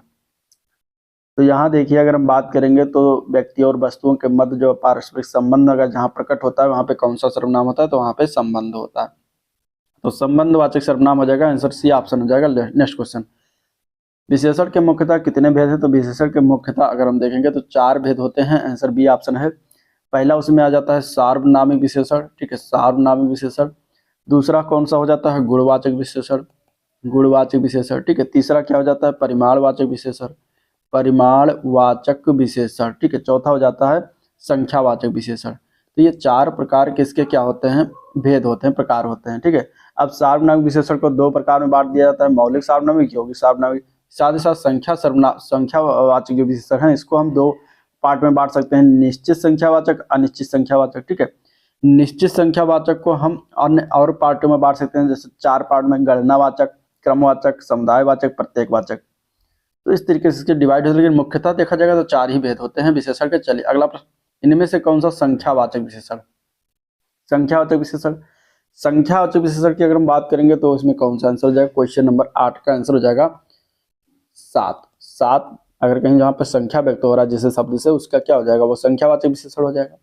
ठीक है, तो जिस संज्ञा या सर्वनाम से संख्या लगती है तो वहाँ पे संख्यावाचक, तो आंसर इसका क्या हो जाएगा, ए पार्ट करेक्ट है। चलिए, लड़का किताब पढ़ रहा है, इस वाक्य में कौन सा पदबंध है। तो लड़का किताब पढ़ रहा है, अब लड़का क्या है, कर्ता है, किताब क्या है, कर्म है, पढ़ रहा है क्या है, क्रिया है। तो इस प्रकार यहाँ पे कर्ता कर्म क्रिया का पदबंध चला है, तो कर्ता कर्म क्रिया हो जाएगा, आंसर डी ऑप्शन करेक्ट है। ठीक है, चलिए, चिड़िया आकाश में उड़ रही है, यहाँ पे उड़ रही कौन सी क्रिया है, चिड़िया आकाश में उड़ रही है, इस वाक्य में उड़ रही जो है ये अकर्मक क्रिया के अंतर्गत आएगा, आंसर डी ऑप्शन इसका राइट है। ठीक है, यहाँ पे कर्ता जो है, जो चिड़िया है, इसके द्वारा स्वयं उड़ने का कार्य किया जा रहा है, संपन्न हो रहा है, तो यहाँ पे क्या हो जाएगा, अकर्मक हो जाएगा। चलिए, निम्न में से कर्ता कारक का परसर्ग इसमें से कौन सा है। कर्ता कारक के परसर्ग की बात करेंगे तो ने होता है। ठीक है, कर्ता ने, कर्म का क्या होता है, को होता है। ठीक है, संप्रदान का क्या होता है, को के लिए होता है। कारण का क्या होता है, से होता है।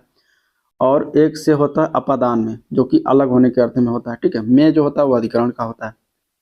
वो कार मेरी है, इस वाक्य में कौन सा कारक है, वो कार मेरी है, इस वाक्य में कारक बताना है तो इसमें हो जाएगा संबंध कारक। इसमें संबंध बताना है, कार किसकी है, मेरी है, तो इस प्रकार यहाँ संबंध कारक हो जाएगा।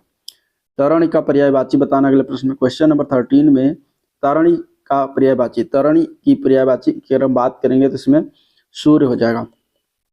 ठीक है, ये सूर्य का पर्यायवाची है। सूर्य का अन्य पर्यायवाची में आदित्य, दिवाकर, भास्कर, प्रभाकर, मार्तंड, दिनकर, ये सभी क्या है, भानु, ये सभी क्या है, सूर्य के पर्यायवाची हैं, और इसी में से एक तरणी भी है। चलिए, अगला क्वेश्चन है, क्वेश्चन नंबर जो 14 से लेकर 18 से तक है, ये आपको गद्यांश को पढ़ना है, इस वाले को, और इस गद्यांश से पढ़कर आपको अगला उत्तर देना। तो गद्यांश को पढ़िएगा, हम क्वेश्चन की तरफ चलते हैं। कुछ लोग समय की कमी के बहाने क्या छुपाते हैं। तो गद्यांश को जब पढ़िएगा तो गद्यांश के आधार पर कुछ लोग समय की कमी के बहाने अपनी अकर्मण्यता और आलस्य को छुपाते हैं। तो यहाँ आंसर बी ऑप्शन राइट है। चलिए, विद्यार्थी को सफलता प्राप्त करने के लिए क्या आवश्यक है। गद्यांश को पढ़ेंगे तो इसका आंसर निकल कर आएगा, विद्यार्थी को सफलता प्राप्त करने के लिए समय की कीमत समझना जो है आवश्यक है, तो आंसर डी ऑप्शन राइट है। कार्य किस स्थिति में फलप्रद नहीं होता। तो गद्यांश में इसका आंसर है कि समय जब बीत जाता है तो फलप्रद नहीं होता, तो आंसर ए पार्ट हो जाएगा। चलिए, अकर्मण्यता शब्द में उपसर्ग और प्रत्यय बताना है। इस शब्द में उपसर्ग क्या है, तो इसमें देखिए आ लगा हुआ है उपसर्ग, और प्रत्यय जो लगा हुआ है वह ता लगा हुआ है। तो उपसर्ग है आ और प्रत्यय है ता, तो यहाँ आंसर बी ऑप्शन करेक्ट है। दुनिया के सफलतम व्यक्तियों की सफलता का रहस्य क्या है। तो गद्यांश के अनुसार दुनिया के सफलतम व्यक्तियों की सफलता का रहस्य समय का सदुपयोग, तो आंसर सी ऑप्शन इसका करेक्ट है। स्वागत का विलोम क्या होता है। तो स्वागत के विलोम की अगर हम बात करेंगे तो यहाँ पे आंसर क्या हो जाएगा, स्वागत अथवा सत्कार का विलोम जो होता है वो होता है तिरस्कार, तो आंसर डी ऑप्शन हो जाएगा। फूंक फूंक कर पैर रखना, इस मुहावरे का सही अर्थ बताना है।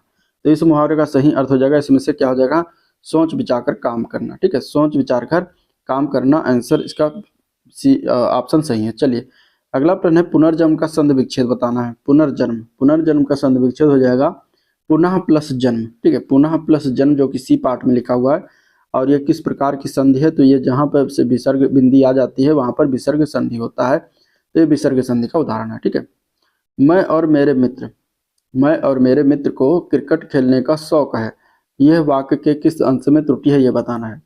तो यहाँ पे त्रुटि जो गलती किया गया है वो मैं और मेरे मित्र में अगर देखा जाए तो यहाँ पे मैं और मेरे मित्र में जो मैं लिखा हुआ यहाँ पे गलती है, मैं और के स्थान पर मुझे और होना चाहिए था। ठीक है, मैं और के स्थान पर मुझे और होना चाहिए, तो यहाँ पे गलती किया गया, तो ये पार्ट हो जाएगा।